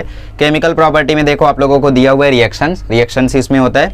रिएक्शन अगर मेटल का हम लोग ऑक्सीजन के साथ कराए, रिएक्शन अगर हम लोग मेटल का वाटर के साथ कराए, reaction with oxygen, reaction with water, IMP, यहाँ सब IMP है, एक एक रिएक्शन IMP है। और फिर एक एक करके टॉपिक्स लिख देता हूँ, फिर खटाखट उड़ाते हैं, ठीक है। फिर reaction of metals with oxygen, again reaction of metal with nitric acid, ठीक है। तो पहले 2 देख लेते हैं। Reaction of metal with oxygen, जैसे हमने एक मेटल उठाया सोडियम, तो सोडियम को जब आप लोग ऑक्सीजन से रिएक्ट कराओगे तो Na2O बनेगा। अब यहाँ 2 सोडियम है, 1 ऑक्सीजन है, बट यहाँ पे 2 ऑक्सीजन है, तो यहाँ पे 2 लगाना पड़ेगा। अब 2 ऑक्सीजन यहाँ हुआ बट 4 सोडियम हो गया, इसलिए यहाँ पे 4 आया, ठीक है। फिर यहाँ पे इस सोडियम ऑक्साइड को हम लोगों ने ट्रीट कराया, किससे ट्रीट कराया? वाटर से, तो यहाँ पे हमें मिल गया NaOH। तो यहाँ पे 1 सोडियम 1 ऑक्सीजन 1 हाइड्रोजन है, बट यहाँ पे 2 हाइड्रोजन है, तो यहाँ 2 लगा दो, तो 2 सोडियम 2 ऑक्सीजन और 2 हाइड्रोजन, बैलेंस हो गया। फिर मैग्नीशियम का भी सेम रिएक्शन होता है कि आप लोग Mg को O2 से रिएक्ट कराओ तो 2MgO बनेगा, बट यहाँ पे 2 Mg हो गया, तो यहाँ भी 2 लगाना पड़ेगा, ठीक है। फिर MgO को आप उठा लो और वाटर के साथ रिएक्ट करा दो, तो यहाँ से बन जाएगा मैग्नीशियम हाइड्रोक्साइड। जैसे यहाँ पे सोडियम हाइड्रोक्साइड, वैसे magnesium hydroxide. Reaction of metal with water क्या होता है? सोडियम को अगर हम लोग वाटर से ट्रीट करा दें 2Na + H2O, तो ये एक्सोथर्मिक रिएक्शन होता है, 2NaOH + H2 बनता है, ठीक है। और पोटेशियम को अगर हम लोग वाटर से रिएक्शन करा दें, सेम होगा 2KOH और फिर प्लस H2, मतलब ये KNa यही बदलेगा बस, बाकी सब सेम रहेगा। फिर reaction of metal with oxygen में कौन जल्दी रिएक्ट करता है? तो उसका ऑर्डर है magnesium, then aluminium, then zinc, then ferrous iron, ठीक है। तो यहाँ पे रिएक्शन आपको दिया हुआ है, देख लो आप लोग रिएक्टिविटी के हिसाब से। रिएक्शन विथ नाइट्रिक एसिड की बात करें, reaction with nitric acid, nitric acid क्या होता है? HNO3। सो अगर आप लोग कॉपर को नाइट्रिक एसिड से रिएक्ट कराओगे तो देख लो साफ साफ आपका CuNO3 बन रहा है, और फिर बचा 2NO2 और प्लस H2O, और वहीं आप लोग 3 कॉपर को 8 HNO3 से रिएक्ट कराओगे, ये कॉन्सेंट्रेटेड था, बैलेंस कर लेना, ये डाइल्यूट है। तो दोनों में फ़र्क क्या आएगा? यहाँ पे कॉपर ये तो बनेगा, बट यहाँ पे NO बनेगा और यहाँ पे NO2 बना था। NO2 कब? जब कॉन्सेंट्रेटेड, NO कब? जब डाइल्यूट, और बचा 4 H2O लिक्विड के फॉर्म में, बैलेंसिंग कर लेना। अब यहाँ पे एक्वा रेजिया दिया है आपको एक रिएजेंट, इसको ध्यान में रखना। एक्वा रेजिया किसका रिएजेंट है? एक्वा रेजिया आप लोगों को हाइड्रोक्लोरिक एसिड और कॉन्सेंट्रेटेड नाइट्रिक एसिड को जब 3:1 में मिलाया जाता है तो इसको एज अ रिएजेंट यूज किया जाता है, ठीक है, एक्वा रेजिया को। एक्वा रेजिया बनता कैसे है? एक्वा रेजिया में आप हाइड्रोक्लोरिक एसिड और कॉन्सेंट्रेटेड नाइट्रिक एसिड को 3:1 रेशियो में मिलाते हो तो आपको एक्वा रेजिया मिल जाता है, ध्यान रखना इसका। Reaction of salt with other metal, इसका आप लोगों को एक पूरा का पूरा सेटअप दिया हुआ है, फालतू है छोड़ो। रिएक्टिविटी सीरीज बहुत आईएमपी है, इसको ध्यान में रखना रिएक्टिविटी सीरीज को, ठीक है। पोटेशियम, सोडियम, लिथियम, कैल्शियम ये रिएक्ट करते हैं पानी से। Magnesium, aluminium, zinc, iron, tin, lead ये लोग सिर्फ एसिड से रिएक्ट करते हैं, ऑक्सीजन से, और फिर रिएक्टिविटी बताइए आपको, ठीक है। तो पोटेशियम से कैल्शियम आते टाइम रिएक्टिविटी घटती है, पोटेशियम से गोल्ड आओगे रिएक्टिविटी काफ़ी ज़्यादा घटेगी, गोल्ड जल्दी रिएक्ट नहीं करता है ना। फिर पोटेशियम से गोल्ड आओगे तो एसिड के साथ भी रिएक्टिविटी घटेगी, हायर से लोअर रिएक्टिविटी सीरीज एक्चुअली है, ठीक है। तो higher reactive metal, moderately reactive metal और फिर लेस रिएक्टिव मेटल, ये क्वेश्चन हमें आया था तीनों लिखने के लिए 3 मार्क का, तो बहुत ईजी है यार। हाईली रिएक्टिव मेटल्स कौन कौन से, potassium, sodium, lithium, calcium. Moderately कौन है, मतलब बीच वाले, और लेस रिएक्टिव कौन है, गोल्ड, ऑब्वियसली ईजी, ठीक। Reaction of metals with non metals, metal को नॉन मेटल से रिएक्ट कराओगे तो क्या बनेगा, जैसे आपने सोडियम लिया और क्लोरीन लिया, क्लोरीन हमेशा Cl2 में एग्जिस्ट करता है, तो यहाँ से NaCl तो बनेगा, बट 2 क्लोरीन था तो 2 यहाँ पे 2 आ गया, ये आपका मेटल, ये आपका नॉन मेटल, यहाँ पे बना आयोनिक कंपाउंड, ठीक है। इस तरीके से होता है भाई। अब केमिकल प्रॉपर्टीज देख लेते हैं नॉन मेटल की, उसके रिएक्शंस, 4 रिएक्शंस दिए हुए हैं। चलिए अब देखते हैं reactions of non metals with oxygen, मतलब नॉन मेटल्स को कैसे रिएक्ट कराया जाए, reaction of non metals with oxygen. Non metal जैसे कि ऑक्सीजन के साथ कार्बन को रिएक्ट करा दो तो CO2 बनेगा, फिर कार्बन के साथ ऑक्सीजन को रिएक्ट करा दो तो 2CO बनेगा, अगर 2 कार्बन को लेके किया तो, फिर सल्फर के साथ ऑक्सीजन को रिएक्ट करा दो तो SO2 बन जाएगा। ये एसिडिक होता है, ये न्यूट्रल होता है और ये एसिडिक होता है। रिएक्शन आपसे नहीं हो रहा है तो जाने दो, इसका मेटलर्जी वाला पार्ट कर लेना, ठीक है। फिर reaction of non metal with पानी, पानी के साथ अगर रिएक्ट कराया तो क्या बनेगा, तो ये बनता है HOCl प्लस HCl, ठीक है। और फिर उसके बाद reaction of dilute acid with non metal, dilute acid मतलब जैसे HBr हाइड्रोजन ब्रोमाइड, तो यहाँ से बनता है 2HCl प्लस Br। जानते हो ना यार, Br को Cl से रिप्लेस कर दो तो HCl बन गया, Br बाहर चला गया, खत्म। क्या है इसमें, Br2 होता है वैसे, ये Cl2 Br2 F2 ऐसे एग्जिस्ट करते हैं लोग। Reaction of non metal with hydrogen, S plus H2 H2S बन जाएगा, N2 प्लस 3H2 अमोनिया बन जाएगा, 2NH3, that's it. Ionic compound आप जानते हो, है ना, प्रॉपर्टीज़ भी जानते हो आप लोग, इसमें ज़्यादा कुछ बताने की ज़रूरत है नहीं। मेटलर्जी पे आ जाते हैं। मेटलर्जी का आप लोगों को मैं एक बढ़िया सा ट्री डायग्राम बना के बताता हूँ, समझ में आएगा अच्छे से। देखो मेटलर्जी में देखो आप लोगों को मेटलर्जी मतलब क्या होता है यार, मेटल्स को सेपरेट करना, ठीक है। सबसे पहला है separation based on gravitation, separation based on gravitation. दूसरा है magnetic separation method, magnetic separation method. तीसरा है froth flotation method, froth flotation method. और लास्ट है लीचिंग, लीचिंग है ना, यस इट इज लीचिंग। अब देखो सेपरेशन बेस्ड ऑफ ग्रेविटेशन में 2 आते हैं, एक विल्फी टेबल मेथड, एक hydraulic separation method. विल्फी table method और एक हाइड्रोलिक सेपरेशन मेथड। मतलब क्या होता है सबका देख लेते हैं एक एक करके। सबसे पहले जो विल्फी टेबल मेथड होता है उसमें हम लोग स्लिट्स रखते हैं, स्लिट्स के ऊपर मेटल्स को रखते हैं और फिर उसको खटाखट हम लोग ऐसा मतलब वाइब्रेट करते हैं, और वाइब्रेशन के कारण जो गैंग्यू पार्टिकल्स होते हैं वो साइड से निकल जाते हैं और हमें प्योर ओर मिल जाता है। हाइड्रोलिक सेपरेशन मेथड में क्या होता है, ऊपर से पाउडर्ड ओर डालते हैं और नीचे से हम लोग पानी डालते हैं। पानी का प्रेशर इतना तेज रखते हैं हम लोग कि जो कॉन्सेंट्रेटेड ओर होता है वो नीचे से गिर जाता है और जो गैंग्यू पार्टिकल्स होते हैं वो हल्के होते हैं, तो फिर उन लोग ऊपर से क्या करते हैं, नीचे गिर जाते हैं। किधर मतलब अलग हो जाते हैं, इम्प्योरिटी अलग हो जाती है, गैंग्यू पार्टिकल्स मतलब इम्प्योरिटी। मैग्नेटिक सेपरेशन मेथड में क्या करते हैं हम लोग, एक कन्वेयर बेल्ट रखते हैं और ये उनके लिए यूज होता है जो फिर मतलब मैग्नेटिक प्रॉपर्टी शो करते हैं, जो गैंग्यू पार्टिकल्स, ठीक है, जो मैग्नेटिक इंग्रेडिएंट आ जाते हैं उनको निकालने के लिए यूज होता है मैग्नेटिक सेपरेशन मेथड। तो इसमें क्या होता है, हम लोग कन्वेयर बेल्ट में मतलब कन्वेयर बेल्ट मैग्नेटिक होता है, तो फिर जो मेटल्स के अंदर जो मैग्नेटिक इम्प्योरिटी है वो मेटल तो चिपकेगा नहीं मैग्नेट से, तो मेटल जो होता है वो आगे गिर जाता है और जो इम्प्योरिटी है वो मैग्नेट से चिपक जाती है और मैग्नेट फिर उसको नीचे गिरा देता है। ये होता है magnetic separation method. Froth flotation method में 2 प्रॉपर्टीज होती है, ठीक है, एक हाइड्रोफिलिक एक हाइड्रोफोबिक, ठीक है, 2 अपोजिट प्रॉपर्टीज होती है। तो जो पार्टिकल्स होते हैं मेटल सल्फाइड के वो हाइड्रोफोबिक के कारण पानी के साथ अच्छे से घुल जाते हैं, ठीक, और हाइड्रोफिलिक वाले क्या करते, नहीं हो पाते। हाइड्रोफिलिक मतलब पानी को लविंग करने वाले, हाइड्रोफोबिक मतलब पानी से डरने वाले, ठीक है। फिर नीचे देखो बबल्स फॉर्म होते हैं, इसलिए इसको हम लोग बोलते हैं फ्रोथ फ्लोटेशन मेथड। और फिर उन बबल्स के साथ जो हम लोगों के मेटल्स होते हैं सल्फाइड और के कॉन्सेंट्रेटेड, वो उन बबल्स के साथ ऊपर चले जाते हैं, इसलिए इसको फोर्थ फ्लोटेशन बोला जाता है। और जो गैंग्यू पार्टिकल्स होते हैं वो नीचे से गिर जाते हैं, एजिटेटर से काट कर उसको रोटेट किया जाता है, जिसके कारण पानी बन जाता है, वो बबल बन जाता है। फिर लीचिंग मेथड आप लोगों को बहुत ही छोटा सा दिया हुआ है, तो ये इंपॉर्टेंट उतना नहीं है, बट नाम याद रखो कि मेटलर्जी का एक प्रोसेस है लीचिंग भी। अब एक्सट्रैक्शन ऑफ मेटल में आप लोगों को दो प्रोसेस दिया हुआ है, एक दिया हुआ है कॉन्सेंट्रेशन ऑफ बॉक्साइट और एक दिया है इलेक्ट्रोलिसिस रिडक्शन। तो आई थिंक ये रिड्यूस्ड है ना, आई थिंक ये रिड्यूस्ड है, यस। तो extraction of less reactive metal, extraction of moderately reactive metals. Extraction of moderately reactive metals के लिए हम लोग कैल्सिनेशन यूज करते हैं और रोस्टिंग यूज करते हैं, और लेस रिएक्टिव मेटल्स के लिए हम लोग सीधा सीधा रिएक्शन करा देते हैं। ठीक है, आप लोग CO2S को हीट कर दो हवा में, तुरंत वो अलग हो जाएगा, कॉपर अलग और सल्फर कॉपर ऑक्साइड अलग और सल्फर डाइऑक्साइड अलग। फिर कॉपर ऑक्साइड और कॉपर सल्फाइड को आप लोग अगर रिएक्ट कराओगे तो कॉपर और सल्फर डाइऑक्साइड अलग हो जाएगा, तो कॉपर हमें मिल गया।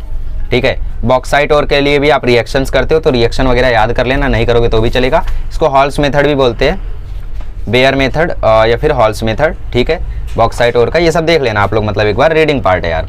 करोजन ऑफ मेटल की बात करें तो इसमें इतना याद रखना कि जो सिल्वर वेसल होती है वो ब्लैक एंड हो जाती है, कॉपर जो होता है वो ग्रीन हो जाता है, और जो आयरन हो जाता है वो आयरन जो है वो लाल हो जाता है। प्रिवेंशन ऑफ करोजन का कई सारा मेथड है। पहला मेथड है गैल्वेनाइजिंग, प्रिवेंशन ऑफ करोजन का कई सारा मेथड है। पहला है गैल्वेनाइजिंग। गैल्वेनाइजिंग में हम लोग क्या करते हैं, कोटिंग कर देते हैं। दूसरा है टाइनिंग, तीसरा है एनोडाइजेशन, एलॉय इलेक्ट्रोप्लेटिंग और एलॉइंग, इलेक्ट्रोप्लेटिंग और एलॉइंग, ये सारे मेथड है रस्ट से बचाने के लिए। ठीक है, तो इसमें करते क्या हम लोग, गैल्वेनाइजिंग में क्या करते हैं हम लोग, रेनी सीजन के बाद आप लोगों ने देखा होगा कि जो लेयर होती है आयरन की वो एक्सपोज हो जाती है, और फिर आयरन जो होता है वो रस्ट करने लगता है। ठीक है, तो इसमें हम लोग जिंक का एक लेयर अप्लाई कर देते हैं, तो सब कुछ सेफ रहता है। फिर टाइनिंग में हम लोग क्या करते हैं, एक लेयर हम लोग मोल्टेन टिन को हम लोग पहले मेल्ट कराते हैं, फिर उसको मेटल पे डिपॉजिट कर देते हैं। ठीक है, इसको हम लोग कलई भी बोलते हैं। फिर अगला आता है एनोडाइजेशन। एनोडाइजेशन में हम लोग क्या करते हैं, कैथोड एनोड पे इलेक्ट्रोप्लेटिंग करते हैं, इलेक्ट्रोलिसिस कराते हैं इसमें, और इलेक्ट्रोलिसिस के कारण जो एल्यूमिनियम आर्टिकल होता है उसको हम लोग एज ए एनोड यूज़ करते हैं। एनोड मतलब वो पार्ट जो जहाँ पे ऑक्सीडेशन होता है, और कैथोड मतलब वो पार्ट जहाँ पे रिडक्शन होता है, जाने दो। एल्यूमिनियम जब हम लोग एनोडाइज कराते हैं, एल्यूमिनियम को जब हम लोग एनोडाइज कराते हैं तो एक छोटी सी लेयर उस पर बन जाती है एल्यूमिनियम ऑक्साइड की, और उसके कारण फिर उस पर रस्टिंग नहीं होती है। तो इतना याद रखो कि एल्यूमिनियम को जब आप एनोडाइज कराते हो तो उसके ऊपर एल्यूमिनियम ऑक्साइड की एक लेयर बन जाती है। फिर इलेक्ट्रोप्लेटिंग क्या होती है कि लेस रिएक्टिव मेटल को हम लोग कोट करा देते हैं ऊपर से, ताकि जब मेटल लेस रिएक्टिव रहेगा तो वो जल्दी रिएक्ट करेगा नहीं, और रिएक्ट करेगा नहीं तो रस्टिंग होगी नहीं। तीसरा होता है एलॉइंग। ठीक है, एलॉइंग में क्या करते हैं हम लोग, एलॉय के फॉर्म में ऑब्जेक्ट्स को हम लोग यूज़ करते हैं, मेटेलिक सब्सटेंसेस को।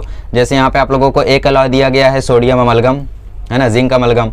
एमलगम क्या होता है, एमलगम होता है किसी भी मेटल का अगर एलॉय मर्क्यूरी के साथ बनाया जाए तो सोडियम, मर्क्यूरी मतलब Hg, तो जैसे सोडियम का Hg के साथ बनाया जाए तो सोडियम एमलगम, मैग्नीशियम एमलगम, ऐसा होता है। ठीक है, जिंक एमलगम मतलब ZnHg। तो ऐसी चीज़ें होती है आप लोगों को। गोल्ड एमलगम जो होता है वो गोल्ड को निकालने के लिए यूज़ होता है। तो रीडिंग पार्ट है, आप लोग कर लेना। कार्बन कंपाउंड्स में दो ही चीज़ बताता हूँ, एक फंक्शनल ग्रुप और एक सीरीज बताता हूँ। ठीक है, फिर आप लोगों को मैं सीधा स्पेस मिशन पढ़ाता हूँ। चलिए, तो इसमें कुछ बातें ध्यान रखनी है आपको। हाइड्रोकार्बन्स होते हैं 3 टाइप के, अल्केन, अल्कीन, अल्काइंस। अल्केन का फॉर्मूला होता है CnH2n+2, अल्कीन का फॉर्मूला होता है CnH2n, और अल्काइन का फॉर्मूला होता है CnH2n-2। n क्या है, नंबर ऑफ कार्बन। ठीक है, जैसे आप लोगों को सीरीज पता होगी, अल्केन की सीरीज होती है CH4, C2H6, C3H8, C4H10, C5H12, C6H14, C7H16, C8H18, C9H20 और C10H22। C10H22 दिख रहा है? नहीं दिख रहा है ना, इट्स ओके, जाने दो। सो CH4 होता है मीथेन, C2H6 होता है इथेन, C3H8 होता है प्रोपेन, ध्यान रखो हाँ, C3H8 होता है प्रोपेन, ये होता है ब्यूटेन, ये होता है पेंटेन, ये होता है हेक्सेन, ये होता है हेप्टेन, ये होता है ऑक्टेन। फिर C9H20 होता है नोनेन, इसको ऊपर लिख देता हूँ, C9H20 होता है नोनेन, और C10H22 होता है डिकेन। अक्टूबर, नवंबर, दिसंबर ऐसा याद कर सकते हो। फिर यहाँ पे देखो नंबर ऑफ कार्बन अगर एक है तो C1H2, ऐसा कुछ नहीं होता है, ठीक है। अल्केन में मीथेन ही ऐसा है जिसका मीथेन मिथाइन नहीं होता है, तो इथेन इथेन होगा। फिर C की वैल्यू 2 पुट करो तो C2H4, तो ये होता है इथीन।